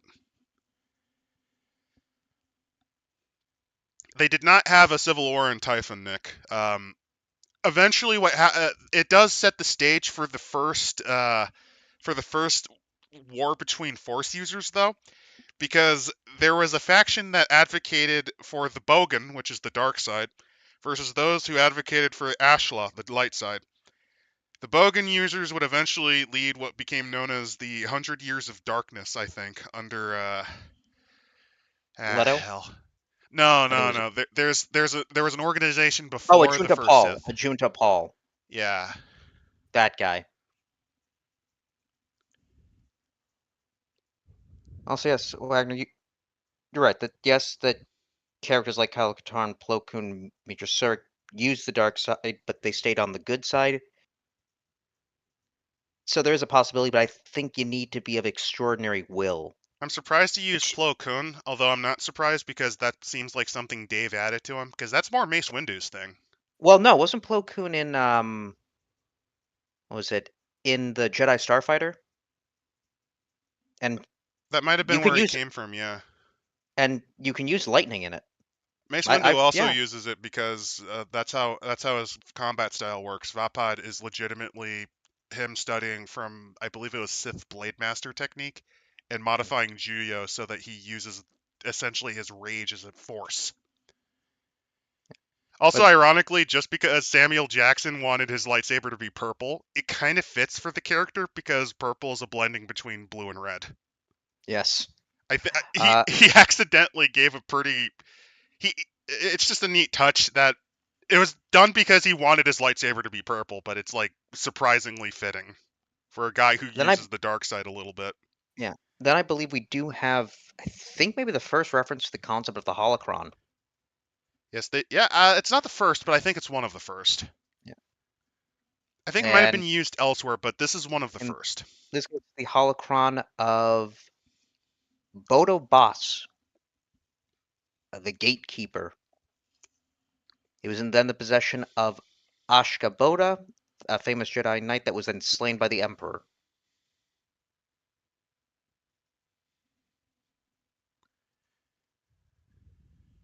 Plo Koon had neutral force lightning. That's why in the game it was like that. But here we have next up the crack addict, Vima de Boda. Yep. Turns out she's connected to Vima Sunrider from the Tales of the Jedi comics. Vima had a daughter named Nima, thought she was going to become a Jedi. She didn't. She used her powers for the dark side. Um, and uh, basically, Vima ended up becoming lost to the Force. She did essentially delve into the dark side herself briefly, and that broke her head. Also, yeah, Lucas was a pretty big pusher of No Gray, which is partially why, and also he, with later Star Wars, he aimed at kids, and he fell for the trap of if it's a kid's work, it's okay to make everything stupid. And that is to the detriment of several characters who do not thrive in that atmosphere. I will never quite forgive him for handling Count Dooku the way he did. Because while I think the shit show of him turning General Grievous from a serial killer into Bela Lugosi if he was in a parody, I don't like that. I really hated it because Tartakovsky War's introduction is how I know him. Jan Dooku deserved better. And here's the fucked up thing. Disney is the only time that Dooku was used correctly, in my opinion, because of Tales of the Force. Most of Tales of the Force sucks, but the episode that covers Count Dooku dealing with the death of his Padawan is one of the few times where he's done well. Because there's like this nuance to his character. Yes, he does commit to doing evil acts, but you understand the path that led to him doing that. As opposed to the Clone Wars, where he's just a scenery chewing fucking villain who is brain dead, who is completely brain dead. And no, he is completely brain dead. Case in point, think about it like this: you almost get murdered by Night Sisters, right? After you send your apprentice to die. Why would you take a Night Brother as your student? Also, why would you sit in your goddamn chancellor room with the window broken from the assassins? Right there where they could just blow your head off with, I don't know, A gun? yeah, like a really big blaster rifle. I don't I think don't know. Makashi is going to save your ass from. Or actually, you wouldn't use a blaster rifle. You know what you would do if you really want a Jedi to fucking die? Slug thrower. A really heavy slug thrower, because that lightsaber ain't going to save its ass from the molten slag that covers them. Ah. Yeah, slug thrower actually has some value. You can also do what HK-47 suggests and just torch him. So that does bring up then what the dark side is. And the book makes a point that many are attracted to the dark side because its selfish nature allows great and showy deeds. Ultimately, the dark side rejects the very celestial nature of life itself. Yoda said it best, in my opinion. No, never stronger, just easier it is. Yeah. That's the temptation of the dark side. It's the easy path to gain the powers you want. And in the dark side, anger, hatred, isolation, and fear are the strongest, There's other which creates emotions that can be used by the dark side, but those are the easiest yeah, ones. which creates a predatory nature, which makes it hard for several of them to join together. Dark Empire was not, I think, the first media project that had other surviving Jedi. I believe the Thrawn trilogy introduced one, Well, maybe. Jorus Kavoth, of course. Yeah, it's not the first. That would be the Thrawn trilogy doing that first. You know. And But this did Did you? accelerate the hundreds of Jedi that escaped Order 66. Only Palpatine has been able to spread his darkness completely and totally over an entire galaxy. The galaxy is a painting, Anakin, and I Y- love the y- color black. Yeah, Do you know and how much my propaganda specialists hate how much black I use in my printing? They say, "Oh, my emperor, you use too much black ink. We're running out of the ash that we use for it. The ash of the dead insert alien race here. And then I have to electrocute them and get a new propagandist, Anakin, every time. I prefer if you call horrible. me Vader. No, let the hatred flow through you. Think You're about still what at. you've done." You're not Vader until you prove to me that you can kill more pregnant women. Anakin, I am sending you to That's what Vader means in the ancient tongue of the Sith. Baby killer. I need you to go to Cato Nemoidia, Anakin, and kill all the grublings. Make the Nemoidians watch. Only then will I call you Vader. So we then have actually some uh, books actually made by Palpatine. The Book of Anger and the Weakness of Inferiors. I kind of He like does that have a I could see him writing his own books. yeah, he does have a third one, The Creation of Monsters. It's still in manuscript, and he planned hundreds of additional volumes. I mean, he's effectively immortal. Might as well write some shit. So the first one was the Book of Anger, use of emotion to control the Force. The second, The Weakness of Inferiors, teaches control without violence over the innocent, the uh, ignorant, and all inferiors. And this is Palpatine's main philosophy. All power comes from outside the weak. The face of authority, as in that the weak submit to authority. The law of fear, as in they all live in fear.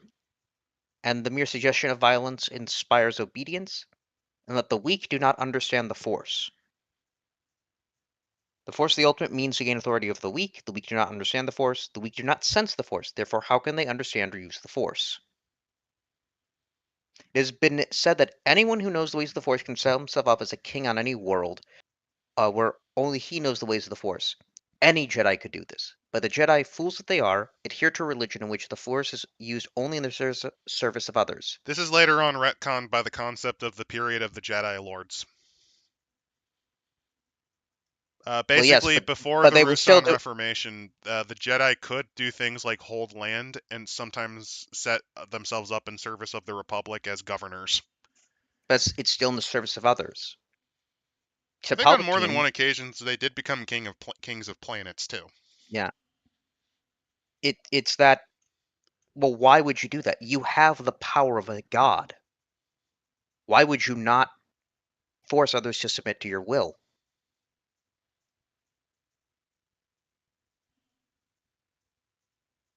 But then we have here some of the other dark side adepts, which are aliens in some cases. Despite the humanocentrism, Which, if you're wondering, uh, Zahn is the one to kind of introduce that concept. It's a big aspect in why Thrawn being a Grand Admiral was kind of a big deal. Uh, he was an alien that managed to get that high up into the promotions. you have the Imperial Sovereign Protectors, which is like a rank below a Dark Jedi. They're essentially force adepts that are not true dark side adepts. I think this might be where the concept of the Inquisitors came from. Funny enough, so Inquisitors had been mentioned before, even in like the I think like the radio show. They were, but I feel like it's really Well, yeah. interesting to see that Dark Empire, I think, set up a lot of things that people dislike with Disney Wars. Well, the Inquisitors always existed. I mean, Jarek was an Inquisitor. He was, But I think one thing you could have an unlimited number of them in the old lore. In the new one, what you could only have like 20, and some of them had to be male and some of them had to be female. which is pretty dumb. What about the non-binary ones at Disney? Yeah, I mean, come on, don't you? What if a species does not have a concept of gender?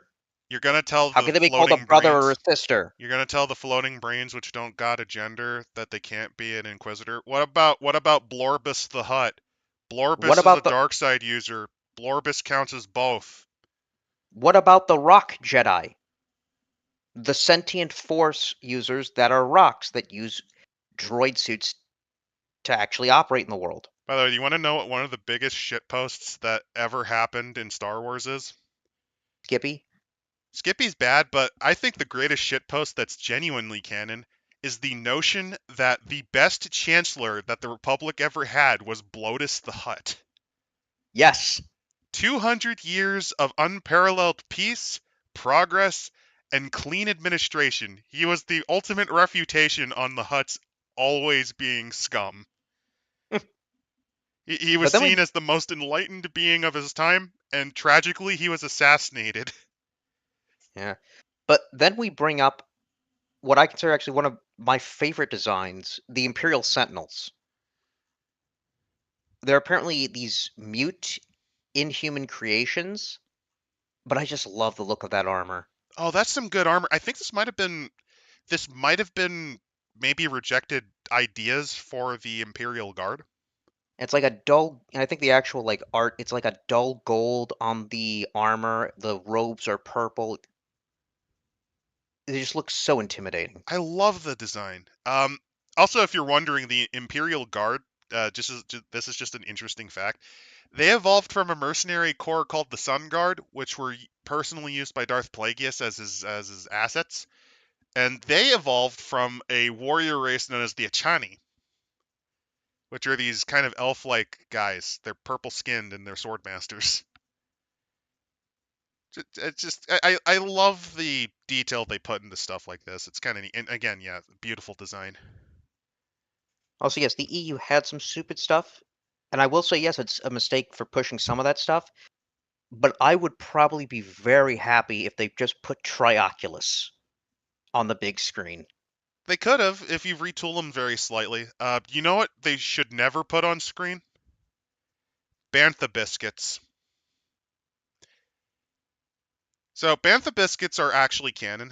What happened was the Empire was experimenting with making a new type of foodstuff. It got introduced to bantha DNA.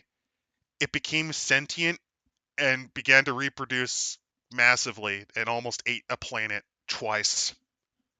That's actually canon. Sentient bread. Well, bread dough that had cow flesh in it, essentially. Oh, I wonder if we'll go after Mignal Mignal, the weird unknown regions creature that is kind of a zombie virus thing hybrid. But moving on from that, various other force powers that you could now have, The power such of as rage. Rage. Just looks up on the HoloNet Twitter. Arrgh. I'm just I, envisioning. I'm just envisioning now Emperor Palpatine going, "Hey Vader, Vader, check this out," and then he sends him like some awful links to space Twitter. they think Coruscant's flat. If you think that's funny, Anakin, they think that Jar Jar Binks is a Sith Lord. Let's see what else. Here's something very fun to me, personally to me, Vader. They personally think they have found my son. I have no son. Trioculus is sobbing in the background. I have no son.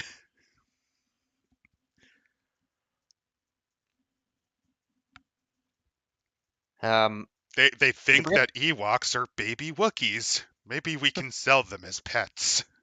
you've got things like drain life essence, Which is transfer life. something that happens in Dark Yeah. Empire. Palpatine I tried to keep himself alive by eating Luke's life force. look at the image on page 75. Palpatine. Very well, then I must die. Explodes.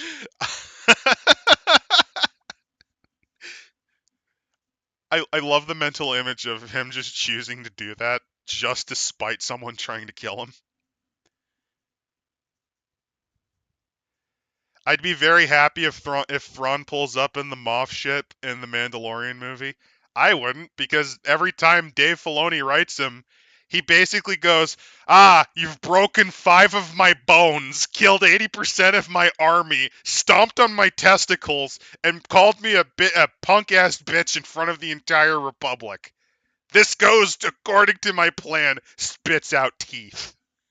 Still, if they call it the Moth ship, I at least be impressed. Okay, you're actually pulling from the lore instead of your own creation. No, I wouldn't be impressed. I'm like, "Oh, cool, you're wearing its skin suit." Like, you're Well, wearing the other its thing is flesh. if they have Thrawn saying dark greetings, I'm just just envisioning walking up to see the little baby Yoda and dark saying, dark greetings. Baby Can you Yoda draw me a hands them a frog to eat. your food? I understand how to kill your entire race. And then Baby Yoda does some weird, stupid backflips and breaks like 20 bones in his body, and he declares victory. I have I clearly am. won. Gargles on his own blood. Let's see. Next up, though, they bring up the some of the planets, the idea of the Imperial hyperspace security net, which is an interesting concept. I think it makes more sense than the concept of hyperspace trackers and fuel. Yeah. So the technology is to Although, generate an artificial gravity well, oh and yeah, this is the comic that introduces artificial gravity wells to rip people out of hyperspace. yeah, the interdictors.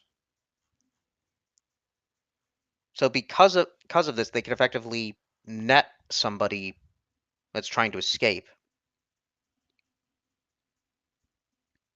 Often a system using a security net rounds out the security with patrol vessels, interdictor cruisers, asteroid mines, antimatter particles, and probe droids to discourage unwanted travelers. Also, yes, you can use antimatter in Star Wars. I believe it's the equivalent of a thermonuclear device because of Yeah. just what it can do. And they make a point with the deep core that yeah, Palpatine wanted to hide here, and he sent out thousands of probe droids to chart safe hyperspace routes. It took years, but 3 succeeded. Yeah, that's how awful it is to navigate the deep core. Because lanes that look stable aren't, and some that don't exist appear later on. But apparently this is, and hence why it's a secret. There are 3 lanes that Palpatine has discovered that actually are stable enough to navigate. Over many years, rumors of secret deep core colonies had surfaced, but they were never given more credibility than tales of lost space fleets, giant space slugs, and dark magicians ruling empires out in wild space.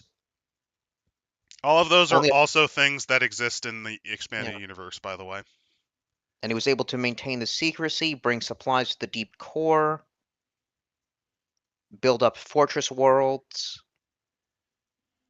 Also, you are correct, Coyote. The world eaters come from this comic too. They try to eat Mon Cala. World devastators. The world eaters come from a different universe. I'm just now Uh, envisioning Angron rampaging through Coruscant.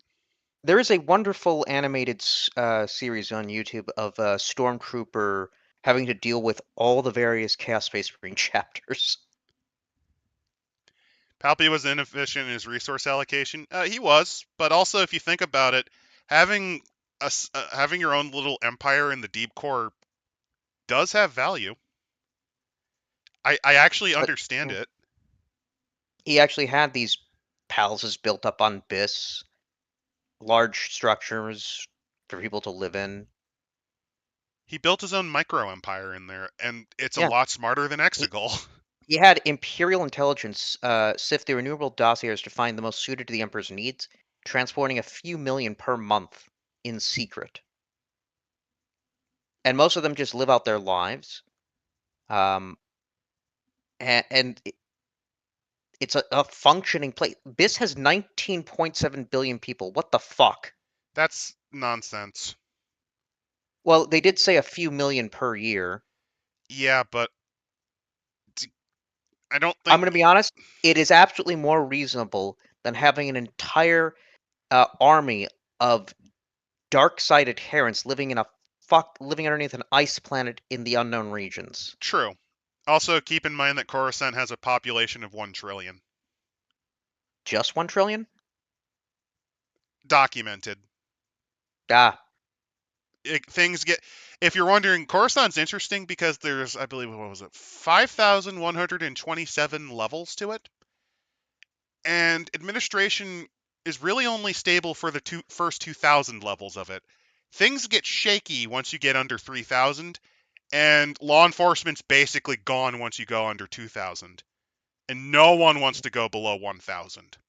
Not even the denizens of the world itself. Only the most desperate do that. There's also a uh, race of legitimate cave-dwelling eyeless monsters that live down there called the Cathan. oh, well, that's fun. Not only that, Um, but there's also, I think they're called ruin ogres or something, which are mutated versions of. There's a lot of horrifying monsters that live down there due to the pollution and lack of light. who knew? Uh, but moving on, we have the Imperial Citadel, The clone labs. which talking about obviously the cloning. I think it is obviously interesting that he has that, and it does seem to say that it's kind of there's a lot of dark side tax, always at least a dozen clones in a state of growth, and attended to by a dark side adept called the Constable of Homunculi. Love that name. Great title. Then they give us the description of Mon Calamari, although just calling it calamari. Yeah, this was before Mon Cala. It was called, the actual planet is called Mon Cala. Yeah. And then Coruscant itself. By the way, Mon Cala is really far out in the outer rim, for those wondering. It's like right on the edge It of the known it is, galaxy. but it's a very stable hyperspace lane that connects it to the rest of the galaxy. It is. Uh, Let's see, is this before they described that Coruscant's a Eukemenopolis? they described it as a capital. There were once been libraries and temples and public buildings, but the mutiny changed this. The Republic spared Imperial City for this reason, because of the psychological value of the planet. Um, Because Coruscant, Star. as you know it, Oh, is oh no, due to this is George Lucas. yeah. No, it does say there's multi-level cities, but it does say here as the shields falter and fell, Star Destroyers began blasting cities at will. Walkers and tanks and fighters dueled nonstop for weeks. Oh, they do have mountains. So if you're wondering, this is the prequel trilogy is where Coruscant gets remembered as the city planet. Before then, it was loosey goosey. In fact, You can kind early of tell games that. showed that it was an ocean world at one point. Oh yeah, no, here. The population at this point 806 million. That's due to them not understanding what it is. Well, yeah, no one really did at this point. Yeah, because notice they have planes. That's not possible on modern Coruscant. Although, if Yeah. you did try to factor this in, like this is what actually happened to it, Oh, that 900 yeah, plus billion people died on that world. That would make it a wound in the force, in my opinion. yeah. If that many people died there, I would say a wound in the force would occur. Let's see. They give us later descriptions of the Government Nalhutta system. anarchy. It's an narco commune, an an anarcho-communist ecumenopolis. That'd be a fun setting. Ah, the SciAx system. Yeah. Dasucha as a base. You have the Nalhutta system, actually describing the history of it with Nalhada, the it comes from this comic, yeah. the Basically, this is the evokee. first time that you really see how Hut Space looks. Nar Shaddaa, one of Nalhutta's largest moons, and I swear, I think it's been in every single Jedi Knight game. It's because Nar Shaddaa is. It's also been in Knights of the Old Republic as well. That's where Godo is. Yes. Yeah, Nar Shadda's a great setting. I actually do think that Star Wars stories should use it more often Well, they do. in the games, but like I mean for television. Like if you did a proper Boba Fett story, you probably could have used Nar Shaddaa as a location. But there's no Tatooine. Also, there'd be a lot more aliens there, and well, we Oh can't yeah, have that. aliens are just for comedy. Yeah. Um, then they bring up the new starships, and we get, first off, the Eclipse, which is what you should do with the Death Star laser, in that it can only be mounted on a fucking Super Star Destroyer. Notice that a normal Star Destroyer is right next to the Eclipse. I don't even know if that's a normal. Oh, it might be one of their supers, yeah. No, that is a normal one. No, it is a normal one. That means it's still bigger than a Super Star Destroyer, holy shit. Yeah, no, yeah, Super Star It's like Destroyers are twice the tiny. size. Well, it took many, many years to build this. It is 17,500 meters long. It has over 700,000 crew, and its weapons. It at minimum, it at minimum needs 88,000 to barely move. Yeah. The crew for its front laser is 75, and current reactor can only manage 11 dice per day as its Death Star scale laser. Then there is the Sovereign, which is a less powerful design of the Eclipse class. It still overwhelms the Superstar Destroyer, and he envisioned a fleet of these. The Emperor loves his big ships, just loves them. And this one, it's only 15,000 meters long and requires 600,000 people to pilot it. There comes a point when It its all suspension of disbelief fails, and this is what it does. Well, they also built a giant space station called the Death Star in the movies, and it's the size of a small moon. And yeah, this was a '93 book. um, then they bring up the various Mon Calamari ships, the Defiant, various Imperial dungeon ships, the Modular Task Force cruiser by Tag Industries. I'm pretty sure that's in Empire or one of the mods. Yep, and the Tags are a noted, very rich family. Um, they bring up also Star Destroyers that were captured by the rebels.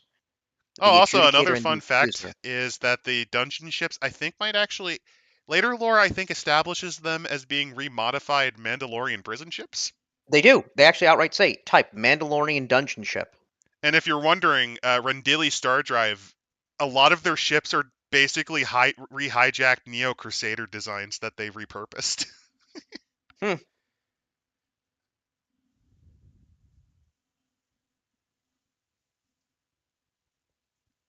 Mon Calamari evacuation cruisers. We got the Millennium Falcon. The variety of modules that you can do. Yep. The Emancipator and the Liberator. The Hyperspace Marauder.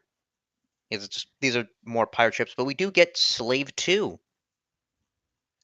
Ah, your good old-fashioned YT 1300. If you ever want a Millennium Falcon, that's the model.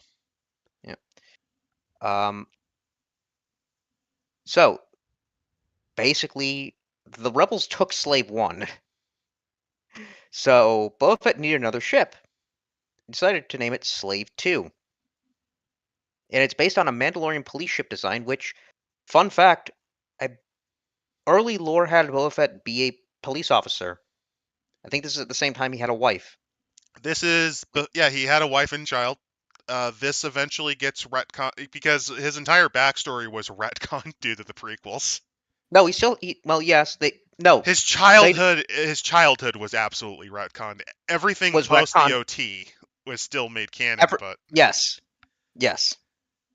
Um, because they did go through his childhood and stuff, at least to a limited degree, that they had to rewrite. Also, if you're curious, Mandal Motors is one of two companies that the Mandalorians ran, and their main thing that they make are smaller ships, like we're talking corvettes and fighters. Mainly Yeah. because after the burning, they were not allowed to make larger ships anymore because of memories of the Mandalorian Crusades. Now, funny thing about uh, because Boba Fett did end up getting Slave One back. How do you think he would get it back? Mm, He's got to steal it from the Alliance. So how does he get it back?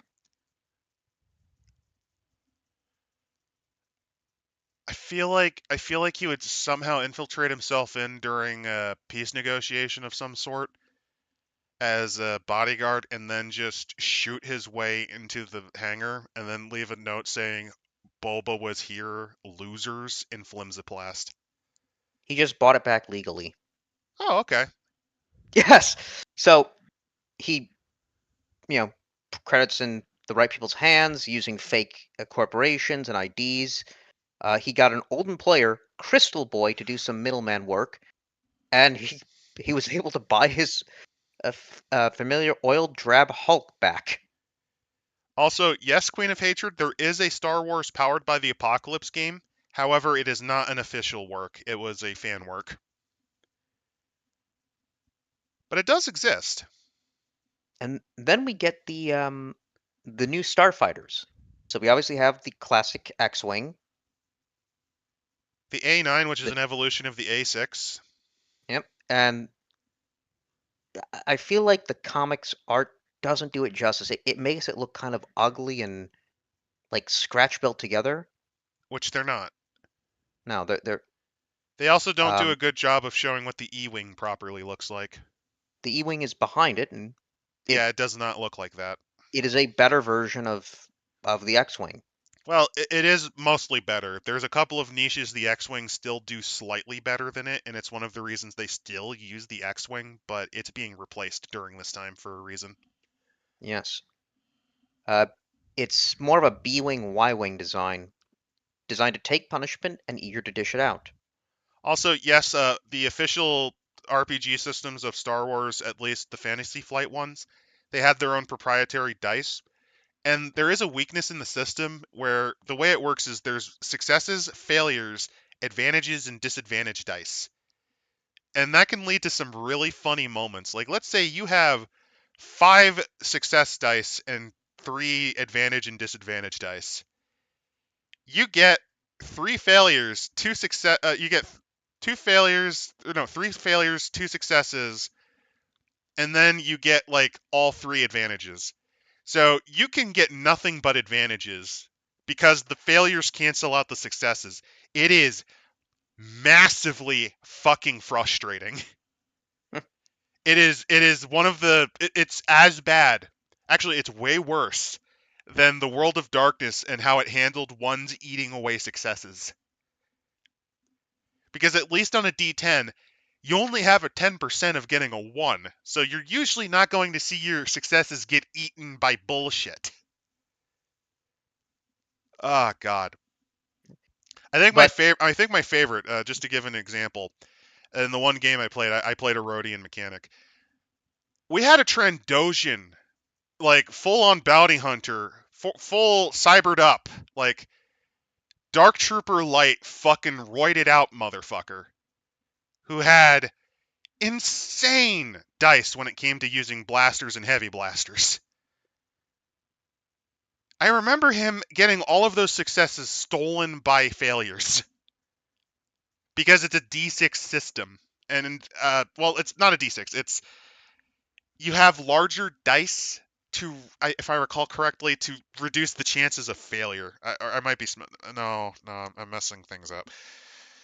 It's a complicated system, at least somewhat. I'd have to reread it, but it was like due to quirks of dice, our pilot, for example, despite specializing in it, would always fail their first piloting check to jump out of a system. Then my fucking mechanic ass would have to go to use a hydro spanner, smack the hyperdrive, and then the second time they would succeed. That happened 5 times, every time without fail when we were trying to leave a system, despite the that specialization in piloting. now that feels kind of Star Wars-ish. But we weren't piloting a piece of shit. We were not piloting an old junked out YT freighter. This was actually Okay. kind of new. I call it bad luck. Maybe instead you could have used automated technology There is no because it luck in Star Wars. because it turns out the Empire has started using automated armies, which, knowing what we know now about the prequels, That's actually kind of clever. we have the whole thing of the Dark Trooper project, and obviously that being viewed with skepticism because of the Clone Wars. But considering this is more than 20 years after that period, and the fact that they don't have a lot of manpower that they used to, the droid technology does supplement their forces. It also is a nice callback without being one because obviously Phantom Menace came later. It's a nice callback though if you think about it It because the is. Trade Federation did a similar system with the Vulture class fighter. No, we didn't have a finicky ship. The ship was not a bad model. Like did not intentionally have a piece of crap. It's just due to piloting roles. It was hilarious every time without fail.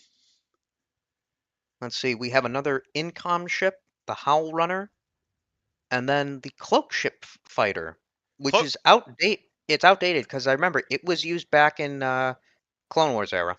it was, and I think you actually see them get used in Episode 3, Perhaps, or at least something similar to it. But yeah, but then cloak shapes are old by this point. yeah, And on top of but we that, there is a variation that Jedi used to use, which were known as white shapes, if I recall, or white cloaks.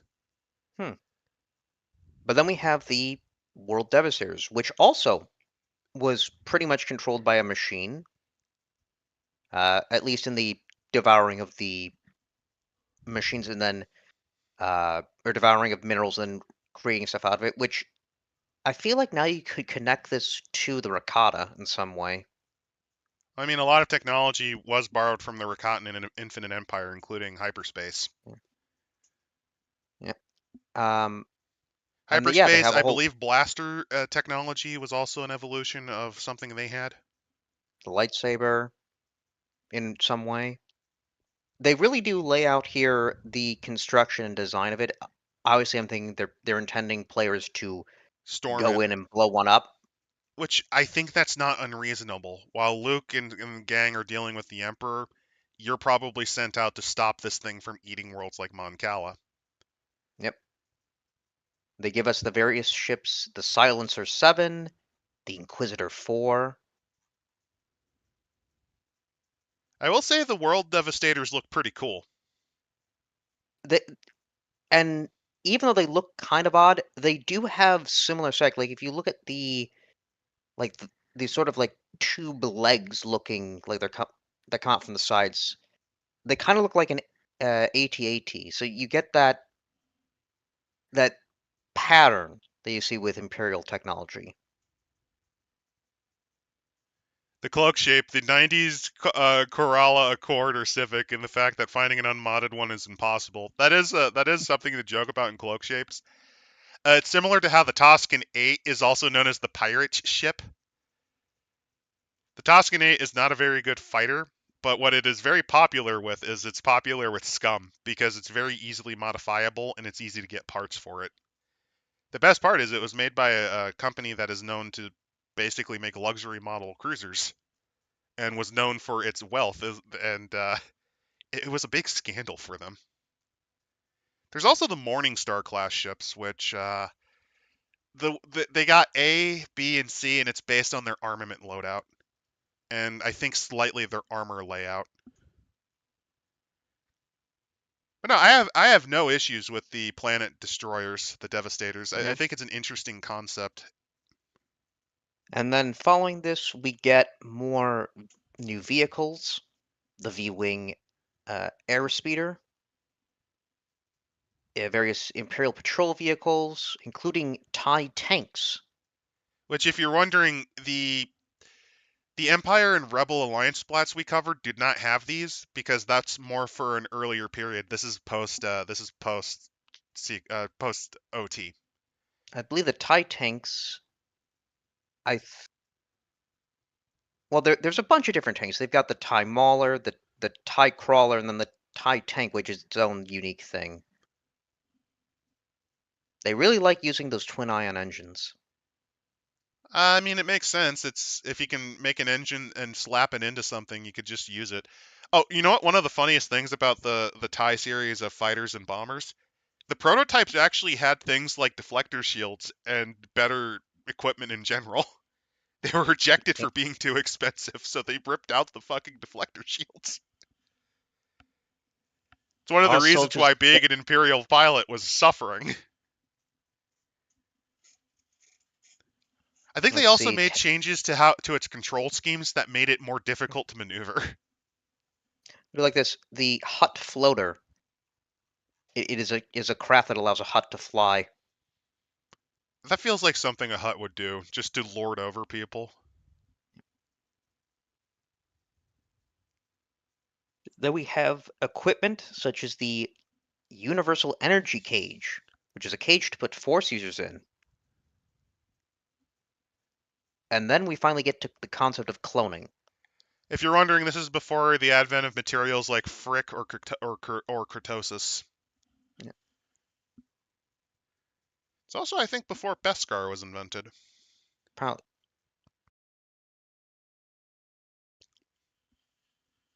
Well, so I like this thing with cloning.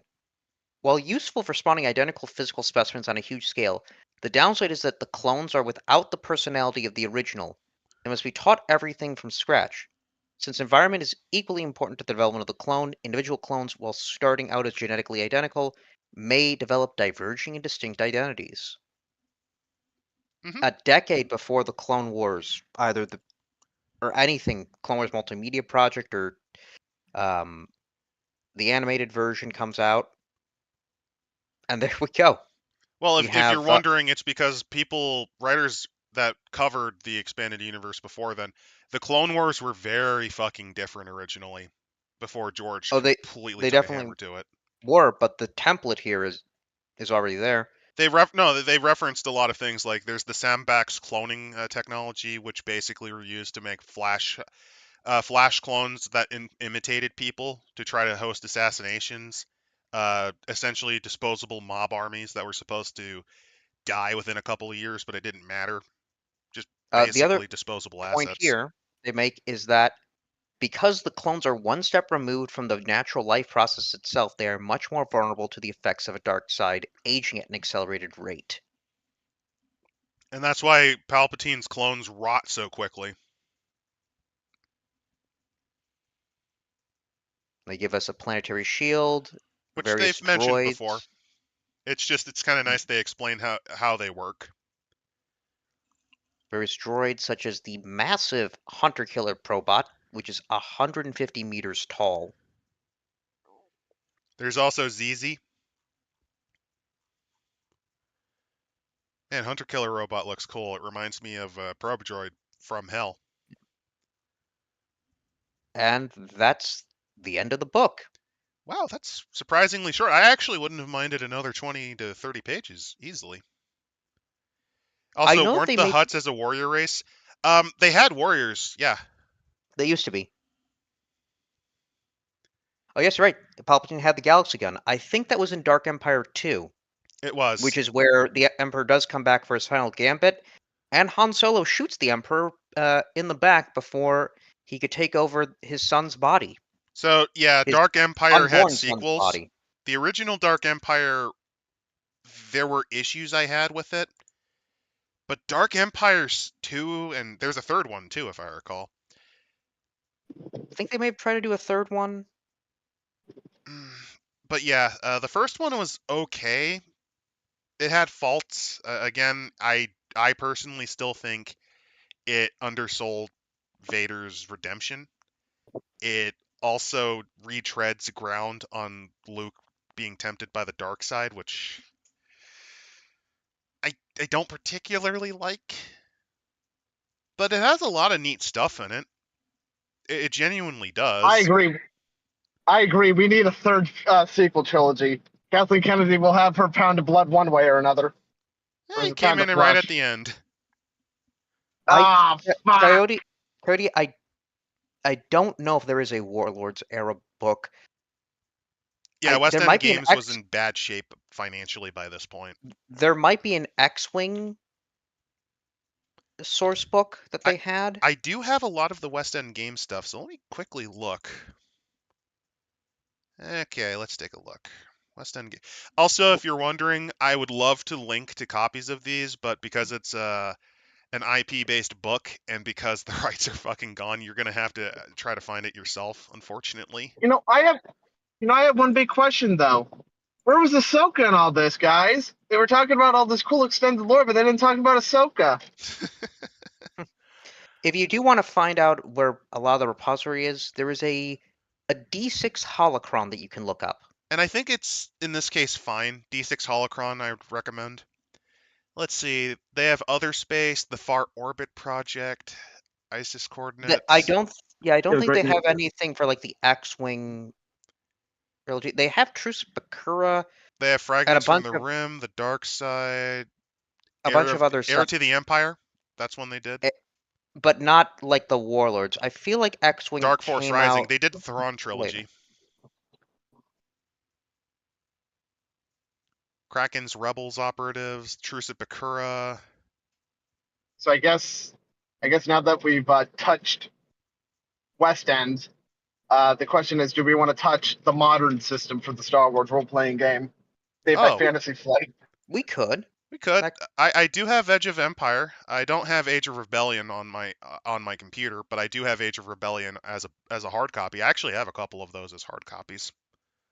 I found mine in my local thrift store. I found all three of the major expansions and the box set too for Force and Destiny. Oh, I Cash have money, issues. I have issues with its mechanics, but I still had a hell of a lot of fun as that Rhodian mechanic. Did you already Let's see. tell our wonderful viewers about that story and how it ended in a shit show? Oh, the merciful, what should have been a total party death, and everything went horribly wrong. So Did you ever yeah, tell them? I Did you tell the audience? oh god. So what happened was we were on a jungle planet that had a bunch of tree octopi. We accidentally woke them up, and what the GM did not realize was how deadly he made these octopi, because they were highly mobile and they had quite a few dice, and he was rolling hot. And Adam, how would you feel if I told you that this was an encounter from one of the fucking modules? I'm not too bothered by that. I don't read modules. I make a That means point he to fucked avoid up reading some. it. But go on. Sorry. But yeah, essentially what happened was very early on we burned through our Bacta patches. Like we just burned through our healing. We kept getting stunned. And then we just got knocked the fuck out. We should have by all rights been killed by these things. I was a salty little bitch because let's be frank, that was actually I think the first time I ever had a character straight up die outside of a play-by-post game. Hmm. But it didn't go as poorly as the poor bastard that played the Mandalorian that also used the big repeating blaster. Dude rage quit. But Nicholas, yeah, there is also the Star Wars D20. There is also a 5th edition version. There's a lot I think that you can replicate from Star Wars. It's just I love the D21 because they touched KOTOR on that one. Oh yeah, the D21 lasted longer thanks to it being due to the OGL. The open game license gave new life to Star Wars, especially since West End Games went bust at that point. So while there are some weird quirks to it because of the system it uses, it actually allows you to use more stuff from outside of the EU because it was made I when was more of it was mature. one of the times when I rated the Wikipedia. Apparently, there was for like one of the Star Wars role-playing games. There's like a whole plot where it deals with like an invasion from like another fucking parallel universe. Was that West yes, End or am I? other space. So that has actually happened at least twice. Because technically, the Pius Dia Crusades involved the Order of the Terrible Glare, and they had the ability to summon extra-dimensional monsters called Razum.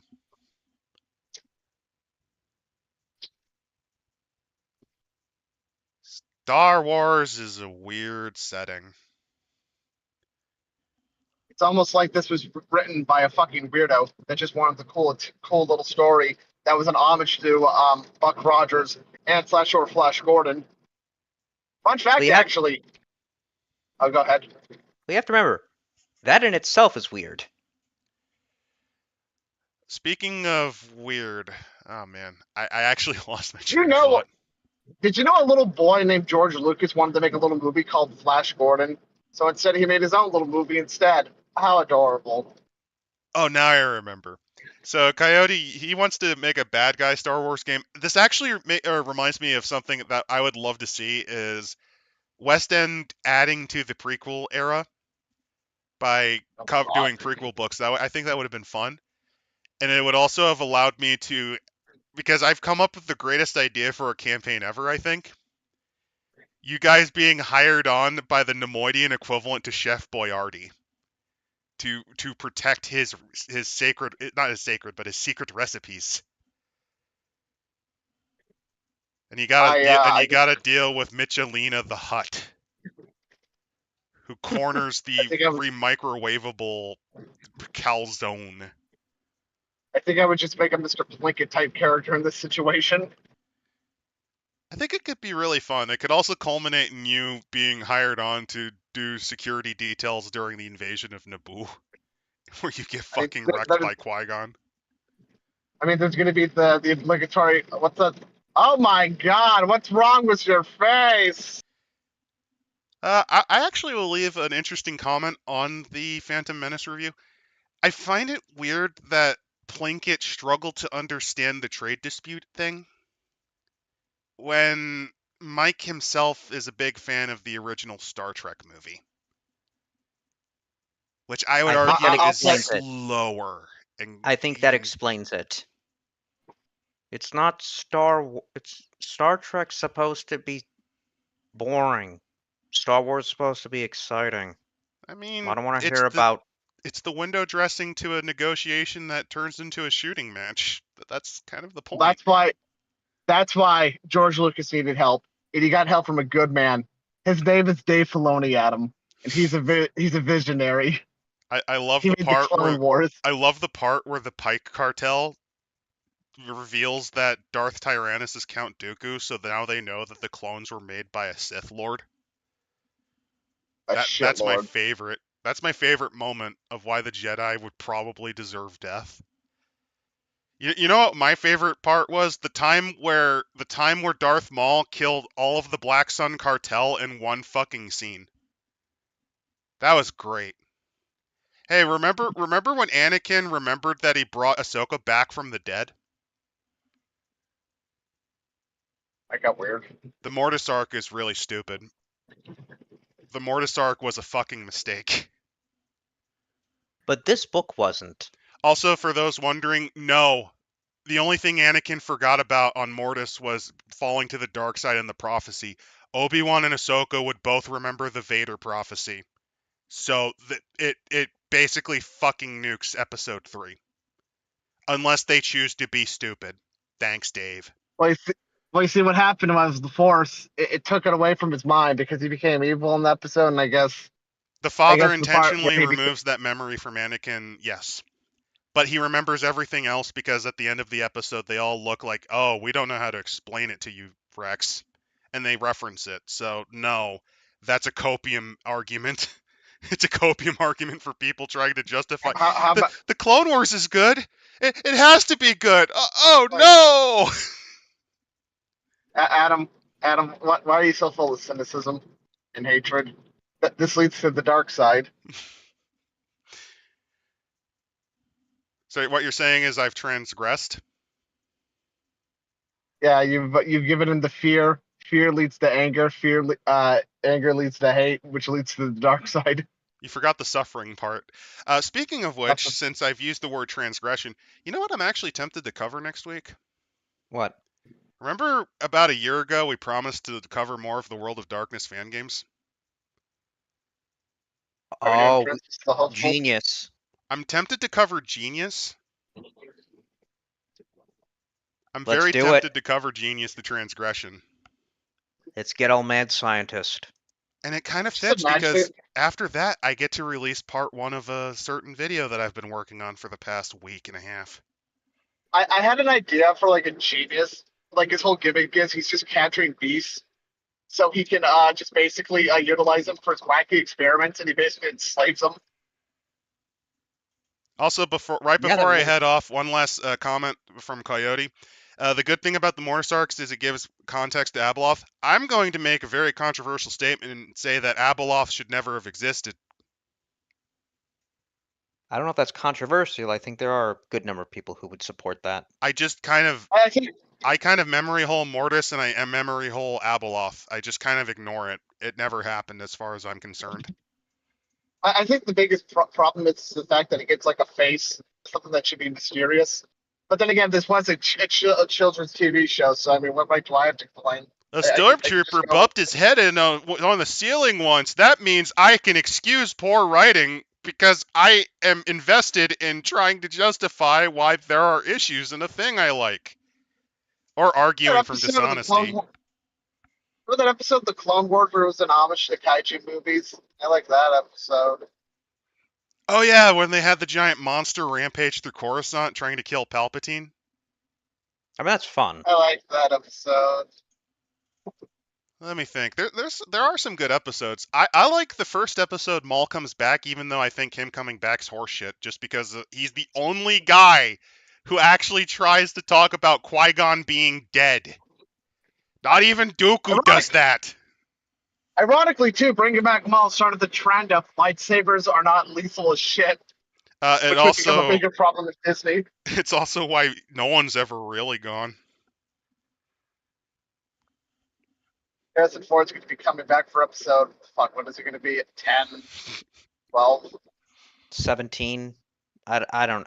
It's going to be fucking ashes. at this point. Filoni's trilogy. Nothing but cameos. But yeah, next week is going to be Save us, genius. Doomcock! Doomcock, save us! Please kill Kathleen Kennedy for us! The grifters will save us.